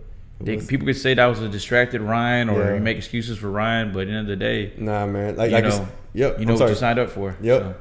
And also, like, I think hasn't Rolly beat Ryan in the sparring and amateurs. Yeah. I seen that sparring session, man. He was on Ryan's ass, dude. That's what I'm saying. That's how fucking Rolly should have fought Teo, bro. He should just smother his ass, but you could tell he didn't like Ryan's ass, man. We'll see, man. But now we're getting more to like the potential matches now. So what's next for Benavidez, right? We're getting Mikaelyan Opetaia. So, but looks of it now, Mikaelyan's gonna get stripped, or he's already been stripped, and the next in line is Michael Cieslak, I believe I'm saying his name right. He's the interim champ, most likely he's gonna get elevated. From what I've heard, this fight's gonna take place in Phoenix, Arizona. I ain't gonna lie to y'all, man. I didn't really do no research on Michael, but I'm just saying more like that's the next step. Same. I did that as well, man. And it looks here he's just a 37-year-old polished journeyman. Who last fought in June 2025, man. So to me, this is kind of like a homecoming fight for Benavidez. And it looks like he's staying in cruiserweight still. So that's 200 pounds for you guys who don't know. So he's not gonna be losing too much weight, and looks like it might take place in the winter in December. So I think that's next for Dave Benavidez. Like December 12th or 13th or something like that. Man, I always felt like right now they granted Benavidez like to move between weights, if I'm not mistaken, right? Like he's still champ at 175 right now. Like, and that's what I mean with the politics. And this is why sometimes I get with like people that are always saying like, but the organizations, they're corrupt, and I'm like, no, there's like a process. If you look at it, bro, if people that really have their lawyers or whatever they have, like they go through the process and they're able to say, champ, look at Jermall Charlo, bro. He was holding up the WBC belt for like I think 2 years, bro, without defending it. But he has a good relationship. I guess having a good relationship with like the organization, whoever it is, pays off. But I think you have to follow up with all the paperwork that comes with it, because it's not just it's fees, it's letters, it's relationship, it's a lot of things, and if you can get all that and it probably doesn't make sense to the the casual fan, but it's a process, bro. Like I always say that it's an necessary evil, bro. We need these organizations. Maybe they shouldn't be taking so much on these fees, but we need them. We need to know who's ranked. Then we need at a regional level, at a world championship level, we need all this stuff, man. So too many what ifs in boxing, man. And unfortunately, like some of the guys that have big names have big agents that represent them. And they know their way around, man. And that's why I say that's very important. You gotta have your street goons. You gotta have your corporate thugs. You gotta have everything, bro. But will you rather him go back to 175? I think you had Vivo. Even if you had, I wanted to see that, man. I wanted to see. I really don't want to see him Vivo or Better Beef, man. I really want to see that. Like before, I know a lot of people keep mentioning Jai Opetaia. But I think that's kind of rushing it, in my opinion. But I'd rather see Benavidez versus Vivo, man. Yeah, me too, bro. Because I feel like he has a good shot at being undisputed there, and you can always go up. It's easier to go up to move down. Exactly. Like you said, there's time for that. Jai Opetaia, he's 31. And I don't know what they're gonna do. He could always move up again and stack the belts up there. I mean, they were saying Usyk and Benavidez. I think that's too much, but I mean, who knows? Maybe once his body grows, maybe he might grow into it. I don't think. I think 200 is probably the limit. But I would rather see him run undisputed at 175. There's better competition there. So, like you said, we don't know much about Michael Cieslak. You know what I'm saying? I'm pretty the IBF strip Opetaia. We don't know who else they're gonna put there. Like you said, like the middleweight and the cruiserweight is kind of dead until someone moves up and kind of makes it big. Kind of like when Canelo and Triple G. Like I remember, like nobody was really like talking about at 160, and then boom, they came up and they made it hot. So I think, like you said, there's plenty of time for that. So. Yeah, man. I feel like if Beterbiev and Benavidez was the fight to make, it should have been around this time in December. Yeah. Because Beterbiev hasn't fought in over 300 days. Shit. His last fight was against Bivol when he took that L. He was supposed to be on the Benavidez undercard when he fought Anthony Yard. Yeah. Got pulled. He's now a free agent. Yeah. So, like, I mean, I don't see what the problem would be. Yeah. You know what I mean? Bivol, I think he had another surgery, had elbow surgery. Yeah. And he's lined up to face his mandatory against Callum Smith. Yeah, that would be a good fight too. Yeah. And so since he has that lined up, I'm thinking to myself, like, okay, so what about Benavidez and Beterbiev, man? Yep. Perfect. Beterbiev 41, 42 now.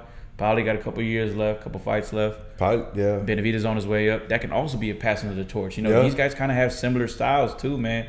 Very ferocious fighters, pack a punch. That would have been an action-packed fight. You know what I mean? Like, I think that would be the fight to make if we can't get Bivol or Benavidez this year. But unfortunately, this is what's happening.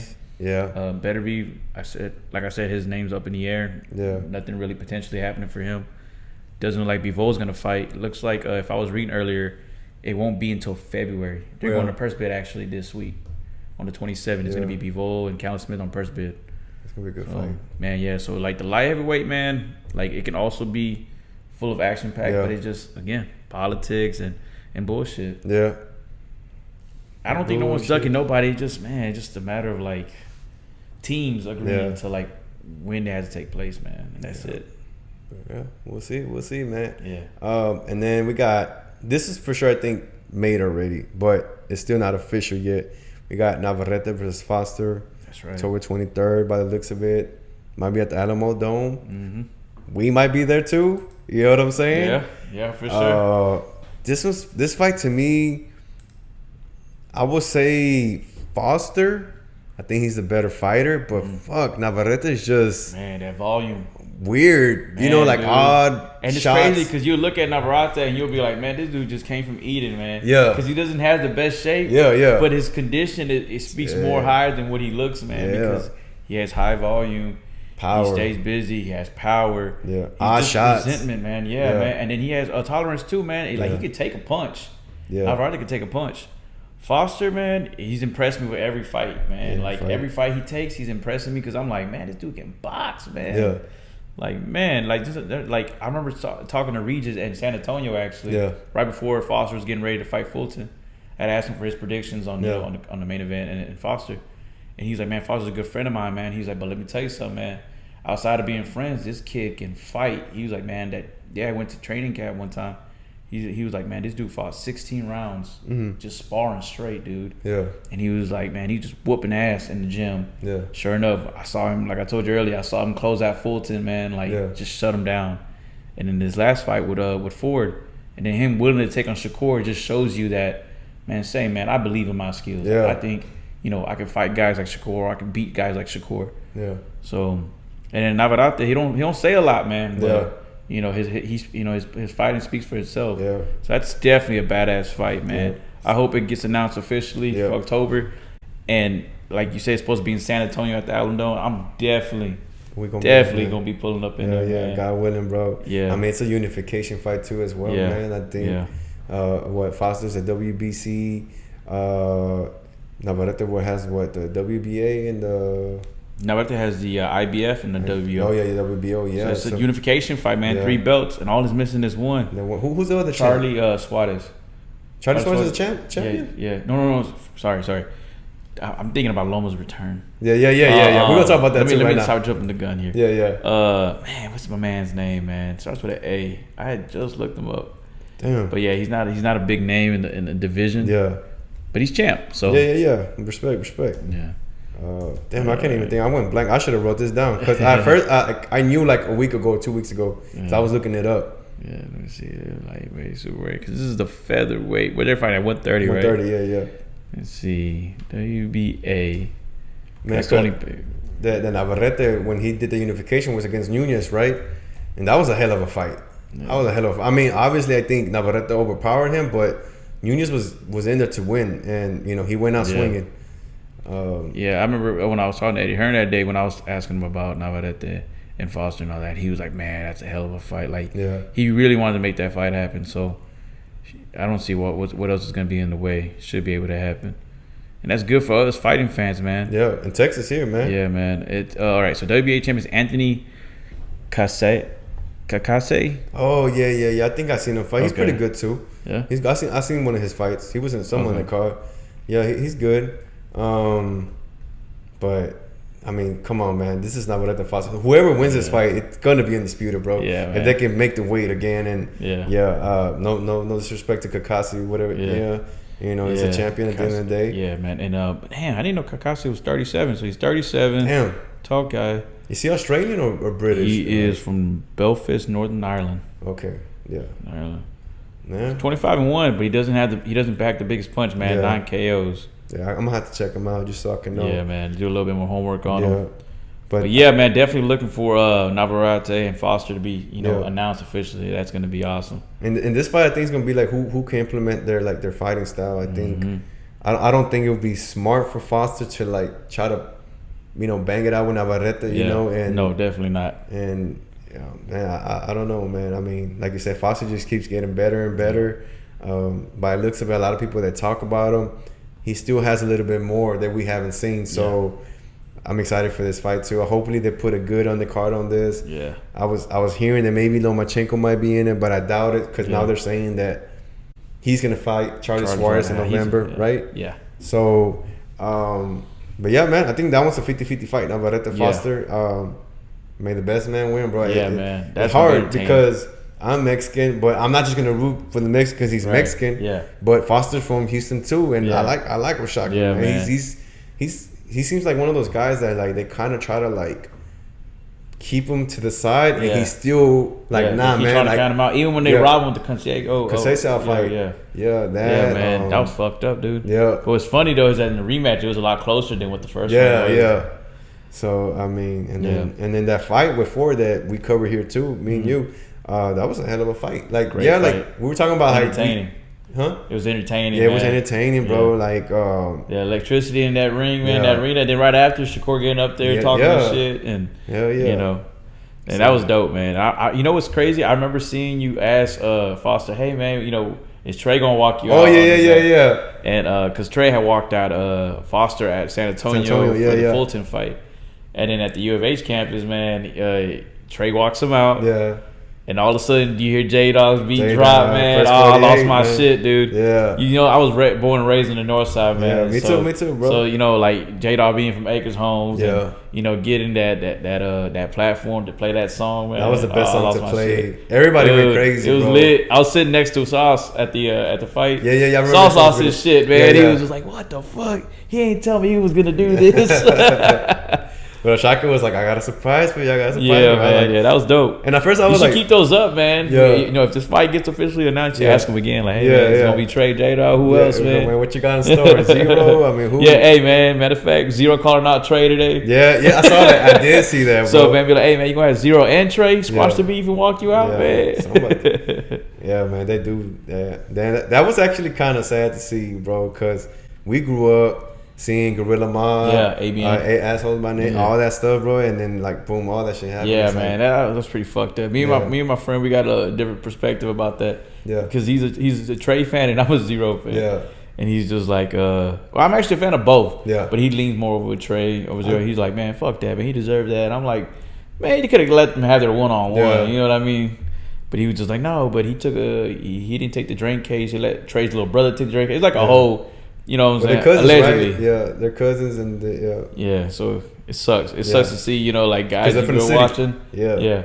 But if they can come to agreement, they don't necessarily have to fight. I wouldn't mind watching it. Yeah. But I know a lot of people talking shit like, oh man, these unks trying to get it on and all this. These guys are too old. I think man, if it's gonna raise some money, it's for a good cause. Fuck it. Why not? Right, and rappers is always talking about they got hands. Yeah, man. So fuck it. Let's see it for real. I want to see it for real, man. Yeah, let it happen. Let's talk about Zero and all that shit. We were just at the fight that we just covered too. Zero walked out man. One of the by Bayou Promotions, man. Fight under the lights. Yeah, shout out to the Bayou Promotions, man. Yeah, man. Shout out to Bobby, man. Yeah, Bobby, cool dude, man. Fight under the lights was awesome, dude. That was a badass night. I loved it. I had never been to that stadium. And me neither. Yeah, it was dope. But the baseball field was actually pretty cool, man, out in Sugar Land. I thought it was gonna be more hot. It wasn't as hot as It was hot, but it wasn't as hot as you. See, I got there a little late. Yeah. So I kind of avoided the heat. Yeah. Not, bro. It was. I got there too late too. I got there I think at 6:30, and I wanted to get there earlier because I wanted to get more footage because I know some of the fighters that were there, like Torres. I know you know Jaden Brennan. I wanted to get some just footage of them coming out, warming up. That footage always is good. Yeah. But it was a little odd too because I think they were warming up upstairs. Then they had to go downstairs and something. And then the fight, like they came out by themselves, and then like the trainers met them there. Yeah. And then but that was a great night of man. And then we had some big names, out of Houston. Yeah. Walk these guys out, man. We had Zero walk out one of the twins. Yeah. And then we had Slim Thug walk out the other twin. We had Lil Kiki walk out the main event. Yeah. And, shout out to that boy Roy Knight. Shout out to boy Ty Castle, man. Jaden Britton, the twins, the Grandy twins. Man, it was a good card, man. Yeah. It was a good turnout. I loved it, man. It was dope. Now, Lomachenko versus Charly Suarez. Man, how long has Lomachenko been out? 2 years? 2024. Damn, bro. And Charly Suarez is a dog too, bro. Yeah, man, I know. A lot of people that little Filipino warrior. Yeah. A lot of people thought Navarrete lost too, right? He got stopped because of the cut, right? Yeah. Man, I think that's a tough comeback for Lomachenko, man. As great as Lomachenko was, man, I think he's 38 now. Yeah. 2-year layoff. Man, it's gonna be tough, man. Yeah, we see what these layoffs do too, man. Yeah, but Lomachenko also looks like he stays in shape for the most part. But when the Filipinos come in and get those opportunities, man, they tend to take advantage of them. Yeah, man. So it could be a bad, rude awakening. For Loma, or Loma could just pick up where he left off and have another day at the office, man. Yeah, all depends what shows up. I just don't see it, man. Like I'm telling you, Lomachenko at 135, I think he probably should. Well, hold up. No, that means he's fighting at 130, right? Yeah. Okay, well, maybe at 130 he'll do good, but that 2-year layoff, I don't know, man. Yeah, we'll have to see what they announce it at because they haven't made anything officially yet. Yeah. But I got mixed emotions for that return too, man, for Loma. Yeah. Because it sucks he never got to go undisputed, man. When he went against Teofimo, he came up short. Yeah. When he went against Haney, many thought that, he won that fight, but he was robbed at undisputed. Yeah. I had Haney winning. Yeah. It always seems that, I'm telling you, these guys were too heavy for him. But he could bang it out though. He didn't get dropped by either or. So I mean, like he definitely belonged there. Probably a little too heavy, but when he cried, I remember he was crying. Like that was it. Damn. Yeah, because did he have one Olympic gold medal or two? Yeah, I think he has two. And then undisputed. That would have been like perfect. To like just sunset. I'm out. Yeah, I think that's why he just said, you know what, let me be champion one last time. Yeah. Beat up on Cambosis. Yeah. On the guy that beat up the guy, that caused me to be short from Undisputed. So. And some people were saying, like, okay, well, if he gets through Suarez and the winner, Navarrete Foster, maybe he could fight Kakasi. Maybe I could see him, like, probably getting a belt and then go for Undisputed again. Who knows? I mean, that'd be crazy. It'd be crazy. Craziest comeback, man. That'd be the most craziest comeback compared to, like, Pacquiao coming back and almost beating Barrios, man. It'll be something like that. Yeah. Yep. All right. And the last one, man. I know you mentioned this one. Hamza Sheeraz versus Janibek. Man. It sucks because Janibek got caught, getting popped. So there's some controversy there with Sheeraz feeling like, man, why does he deserve a title shot? Because the WBO is mandating this fight. Yeah. And Sheeraz obviously wants to also sit back and see the winner out of Canelo and Billy because we know Sheeraz has, ties with Turkey. And Canelo has been closer to Turkey more than ever now. So I'm sure Sheeraz is like, fuck, man. I thought I was going to sit back and probably watch this fight and collect the win out of that fight maybe. But I could also see where he's coming from, where he feels like, why does Janibek deserve a title? Yeah. A title shot against me. But if that fight were to happen, man, Sheeraz has been a busy fighter, man, since that big Berlanga win, that big knockout win. He's looked good. I wouldn't say great, but he's looked good on those back-to-back fights that he's had. Janibek, we'll have to see where he picked up, where he left off. Yeah. So it'll be interesting.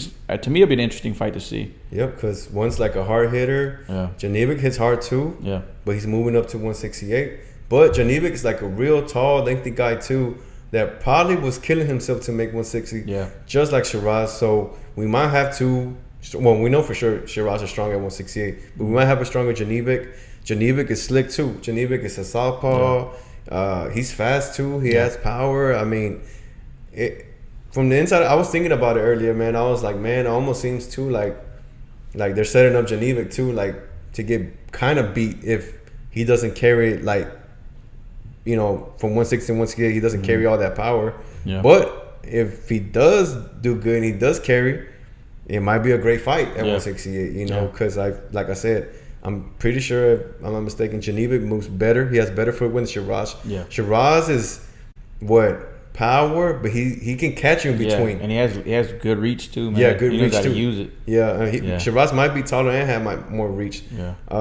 So this is actually a fight that I would like to see, bro. Yeah. I don't mind seeing that fight. I'm not mad at it. Yeah, and some people will say like, well, damn, Janibek, you know, got popped, got stripped. Now he's moving up, and again, the same fuckery. Yeah. We got him for a title shot. Yeah.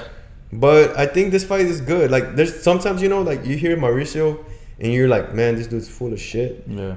But sometimes you're like, you know what? He's full of shit, but it's going to be a good fight too. Yeah. Even no matter what, even if you're against her or not, you know. Yeah. So I think this fight I would love to see this fight, man. I would love to see Mauricio cracks me up, man. Yeah. Man, I was like the excuses he got when they confront him. I'm just waiting to see, just like everybody else. Like, what's he gonna say? Yeah. I was telling my pops though, bro. Like, you know, like I'm like, man, it just sucks because he's Mexican and they always seem like they alleviate more towards like lean towards more like the Mexican fighter, like Canelo, whatever. Yeah. But I'm like, look, man, he may be whatever. People may think he's like corrupt. He probably is or whatever. But say what you want to say about Mauricio, bro. He shows up to anybody's platform. Yeah. You show up and you want to interview him. Yeah. He will answer you, bro. Yeah, he don't duck no smoke, man. He don't. He's like, hey, like, come to the convention. Come. Let's like talk when that whole thing happened with Crawford. Yeah. Crawford was like, fuck that. I ain't paying no fucking fees. Mauricio was like, you know, we're clapping back too, man. Yeah. So, I mean, like, that's what I'm saying. Like, I'm like, okay. And I met Mauricio. I don't know if you remember Charlo fought here against Juan Montiel. Okay. At 160. He gave him that freedom belt for Juneteenth. And he was out there taking pictures. Like, he took pictures with everybody. He had the belts, everything. Yeah. So, you know, he's a cool dude. Like I say, he don't dug no smoke. And, you know, for the longest, he let, you know, Charlo stay champion too. So it's not like he's completely biased. Yeah. Like, oh, man. But we go back again. Relationship, letters, fees. Yeah. And not to mention, his pops was Chavez Jr.'s godfather. Yeah.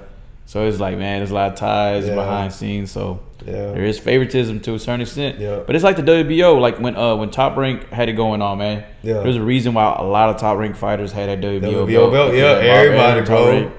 Come on, there was Bradley, Brandon Rios, Manny Pacquiao for many years, Margarito, all those fighters that fought under Top Rank. Yeah.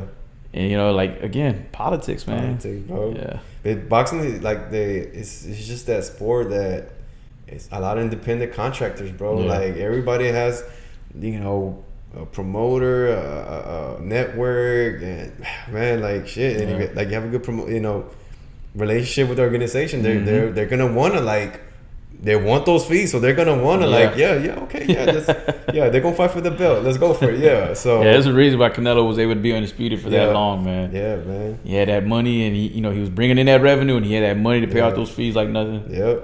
So they took those percentage cuts, and it didn't hurt Canelo at all. Yep. Yeah.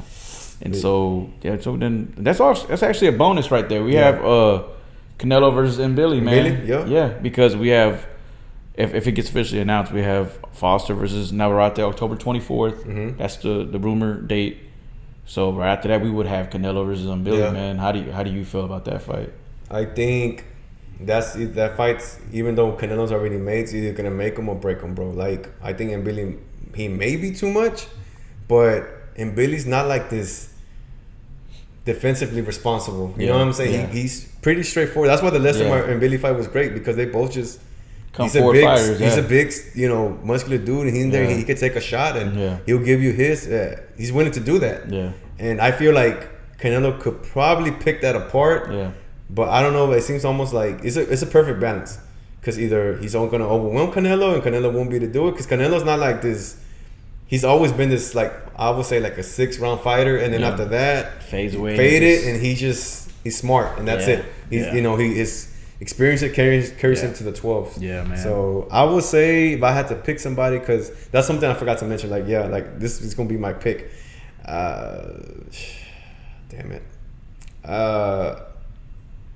Probably in Billy, bro. And Billy? Billy. Yeah, Billy I think he's probably reaching his prime, right? Mm-hmm. He's a young dude, ain't he? Yeah, he is. Yeah, I just, I mean, we saw what happened with Crawford. I'm not saying Billy's Crawford or nothing like that, but Canelo, like his gas tank is real low. Yeah, I mean, man. we saw what happened when he fought the Cuban dude, School, right? Yeah, William Skull. And he couldn't cut off the ring, nothing like that. This guy's gonna come forward. I don't know, man. And you know what sucks if he does pull out the upset? It's like, damn, what's your excuse now? You know what I mean? Like, first you said William Skull was born, you had to chase him. And then with Crawford, obviously, a lot of fans came up with the excuse like, oh, Canelo's damaged goods. Had elbow surgery right after. And so, like, now you're getting what you want. You want a fighter that's going to stand there. In front of you. You know what I'm saying? So, like, man, it's hard to say. Yeah. Who you got? Man, look, man. Here we go. What's up, bro? Spit it out. I think Canelo getting his elbow surgery out the way. I think him staying focused in camp. I've been seeing a lot of his, his camp training and everything. Man. And I don't think he's like these young fighters that get overpaid and just like, man, look, it's going to be another day in the office. Obviously, he knows he's getting older. Yeah. This can probably be his last fight. I think so. I think man, Billy's gonna bring it, man. Yeah. Like he don't do a lot of talking either. Yeah. And what he did on his last fight with Lester, and took so much damage and gave some back, just shows you that he's not gonna come there and lay down for Canelo, man. Yeah. So I think Canelo should pull it off. Yeah. But I wouldn't be surprised if Billy does pull it off. That's how I feel. How I feel. Like, am I worried for Canelo? I am. Yeah. Because Crawford hurt Canelo in that last round, man. And so that just shows you, like, man, Canelo ain't the same no more. He's abandoned his head movement. He doesn't use his head anymore for defense. He used to rope a dope against the ropes. Like, he learned all these defenses move after Floyd. Yeah. But it's like the last 5 fights, dude, he hasn't used that. Yeah. So against Billy, is he just going to be there to box? Yeah. And then he pull out a couple of veteran moves that might not work. Yeah. The whole hitting the arm thing, and everyone catches on to what Canelo's doing. Yeah. Canelo has become a predictable fighter. You know what I mean? Like, even people from the stands are like, oh man, watch, Canelo's gonna do this again. Yeah. Like Shakur always call it out too. Like, oh man, look, he does the same move every time. Jab, jab, left. Jab, jab. Or like, he's even abandoned his feints. Yeah. Canelo had like one of the best feints in the boxing game, man. So Canelo being 36, 37, coming off a loss, coming off surgery, man, that wear and tear on his body, man. Yeah. When you think about it, it's like, damn, like he's been through a lot. I mean, unless he's fully healed, because that's another thing about surgeries, bro. Like, either you miraculously are the same, but most of the time that shit's not gonna click right no more, man. Yeah. Your elbow, whatever, it's damaged. You get surgery to fix it, but it's not gonna fix it. Like, it won't never be. It's never gonna be the same. Yeah. Yep. Yeah. So Canelo might win. Yeah. I think Canelo's gonna win. That's my prediction. Canelo wins. But I wouldn't be surprised when Billy takes it. Yeah. And I would want Canelo to win. Yeah. But I'm just saying, like, it's really stacked up against him. Yeah. You don't know if mentally it affected him too. Yeah. What if, like, that loss already is like, damn, you lost to the smaller fighter. Yeah. You know what I'm saying? So. Yeah, that was kind of embarrassing. Yeah, that's what I'm saying, bro. Like, I'm like, it seems like stacked. I'm probably going to put money on Billy just cause. But we're going to see how the stacks are. The odds are, and we'll see. And we're at a time when everything's going to work. I guess they'll figure it out the week of. Because it's taking place in Saudi Arabia on Halloween. So it's like, damn, on Halloween. Oh, shit. Yeah. Yeah. Well, go trick-or-treating soon. 5 p.m. And they asked him, too, because remember that fight with Skull was at 6 in the morning, dude? Yeah, he didn't want to fight. Like, he said he didn't want to do that. Yeah, they asked him, and he was like, nah, fuck that, I won't do that again. Yeah. So it might be sooner. Who knows? Yeah. So we'll see if it makes a difference. Yeah, it might be 4 or 5 p.m. if you think about it. Because whenever, like, Usyk and Fury fight, like, the main event was like at 4, so it might even work out. Yeah, because when he fought School, that one was late. That one took place like at the time here was like at what 10. Yeah, it was normal time, how a regular pay-per-view would be. But yeah, over there was early as hell. Yeah, and that's probably another thing too. He just woke up, rolled out of bed, and just like, fuck, man. Yeah, jet lag's real too. Yeah, jet lag's real too. Yeah, so we'll see, man. Yeah. Oh, Virgil. Charlo? Oh, yeah. Nothing official. They just, you know what I'm saying, word from the grapevine. Yeah. Who knows, man? That's a 3-year layoff too, man. That's that's what I meant. Like when I was like, damn, like I'm getting old, because like the fighters I look up to, they're retiring, bro. They're coming back out of retirement and shit. And when I come out of retirement, but I mean, to me, 3 years, that's almost that's retirement, bro. I think Virgil's too much, man. Whenever Charlo fought Canelo, I thought Charlo would bring more, and he didn't. So I'm like, what makes me think otherwise that you got a younger guy? Yeah. If I'm not mistaken, Canelo and Charlo, they're around the same age. Yeah. What makes you think, like, you know what I'm saying, like, the younger guy won't beat him? Yeah. And I love the Charlos, bro. They're from Houston, man. Yeah. And Virgil's from Dallas, and we got a rivalry too. So I probably would root for Charlo, but smart money would say probably Virgil. And I mean, we saw what he did to Lubin. Lubin's not. Man, that was cold, man. Yeah. That was cold. Yeah. It's funny they actually share that though. They both knocked out Erickson Lubin. Yeah. Yeah. So. But I think I agree. I think Virgil Ortiz is gonna come with a vengeance because he knows, all these guys in his division this fight will be at 160, but he knows all the guys that he was supposed to fight are all becoming champions. Yeah. He has yet become a champion. I think he's an interim right now, right? Yeah, like he hasn't been a full champ. Yeah. And I think he's gonna come with a vengeance, man, if that fight happens. Like I don't think it's gonna be a good night for Charlo. No, it's not. But remember you were telling me that, you messaged me, but I was like, I heard too that Charlo has said he was fighting Tim Tszyu in Australia. So we'll see what happens, man. Yeah. That'd be a great fight for Texas, Here, like I don't know. I think so too, man. I would want it to be in Houston, but it might be in Dallas. Yeah. Or in neutral ground, which would be San Antonio. Yeah. Because not Houston or Dallas. San Antonio getting all that love, man. Bro, I always go to San Antonio for fights, bro. Always. But they have a good crowd, bro. And I don't mean to talk shit about Houston, because I'm from Houston. But sometimes, like, we had some fights and people kind of don't show up, bro. Man. They don't. I've been to 2 Charlo fights. And one was at the NRG Arena, not the stadium. And it wasn't full, bro. This is back in, like, 2015. Yeah. And then after that, it was in that one, the Charlo, that one, he won the June 10th belt. Yeah. The arena was not sold out either, bro. Man. That's why I'm like, sometimes I've seen, like, sometimes they don't show up, bro. Man. So, and we used to be a big fighting scene too, man. It was a time. Man, I remember the Juan Diaz and Rocky Waters times when these boys were coming out, showing out. Crowd was going crazy. Those were good times. Yeah. Houston boxing needs to pick it up. But I'm not gonna lie. I think one of the last fights I went to that was a big professional fight in Houston was Ryan Garcia versus Oscar Duarte. Yeah. That was a good crowd, man. Yeah. So I don't know why Ryan Garcia wouldn't bring more fights out here. I guess, with Vegas they can't lose, like as far as like money wise. But even the Tank versus Roach fight was supposed to be here. Yeah, and I was excited for that. Yeah, dude, I remember that, because I was like, hell yeah, around my birthday too, because it was gonna be around the fall. I was like, fuck yeah, I'm looking forward to it. Didn't happen. I don't know. Houston's been dying for a big fight, man. And I don't know, like I said, look at the Foster and Oshaki fight. I mean, Ray Ford and Oshaki. Yeah. It wasn't fully sold out either. Yeah. Like there were still so many spots. The crowd was lit though, I ain't gonna lie. Yeah, the crowd was, man. But I think we need to start showing out more, man. That's why I'm always a big thing. Damn it. What is that? Memory card for it. Damn. Well, but yeah, man, this says memory card full, so it's probably gonna start recording, bro. Damn, I think we went over like an hour and 30 minutes. I thought we were gonna be here for an hour, bro. But we're still recording here, man. But yeah, man, we'll see, man. We'll see. Like I said, most likely I think that will be in San Antonio, bro. So but yeah, man, but that's about it, man. Shit. Yeah. With all that being said, I think this was a pretty good. Yeah, man. Thank you. I appreciate you having me here, man. Yeah, no doubt, man. I look forward to it. Look forward to all the big fights coming up here in Texas, and shoot, man. Yeah. Look forward to doing more collabs and anything we can do, man, to work together. Yeah. I'm always thinking like, helping out each other, bro. Yeah. Because for one, as Texans, we need it, and growing the audiences, bro. Between two, like I always say, like like we say, why all the plex and the hating, man. Yeah. Let's get this money, let's get this bread, let's get together, man. Yeah, like, for sure.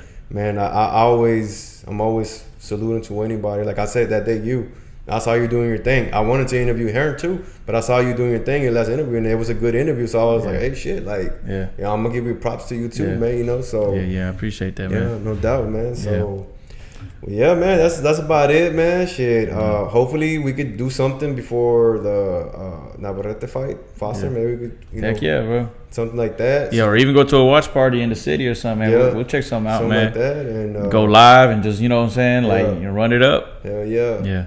Well, that's about it, man. So make sure, guys, well, I'm not looking at the camera, but probably ain't recording. But make sure to follow him, the Boxing Fam. You're on what, Instagram, TikTok? I'm on Instagram and TikTok. You can follow me at the Boxing Fam on Instagram and the Boxing Fam Bam on TikTok. And it's also the same name for my YouTube channel as well. Yeah. Make sure to go follow him, man. He be working too, man. I've been seeing him, and he ain't shy, so he be asking good questions, man. So check him out, man. And me too. Y'all already know where I'm at. Fight Mecca HQ. Fight Mecca. It's the same thing on all platforms. TikTok, Instagram, Facebook. All that stuff, man. But yeah, appreciate you, man, for dropping by, taking some of your time, man. And shit, like I said, hopefully we collab again soon, man. Hell yeah, man. And that's it, man. Anything else you got to say, brother?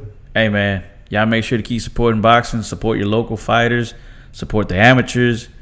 Boxing is, many want to call it a dying sport, man, but I think boxing is here to stay. It's always going to be here. It's always been here. So be sure to support, man. These women are sacrificing their lives, putting everything on the line for our entertainment. So it's best that we show our love and support for them. Sure. And with that being said, it's your boy Boxing Joe. I'm out. Thank you again. Fight Mecca, baby. We out. Till next time, y'all. Peace.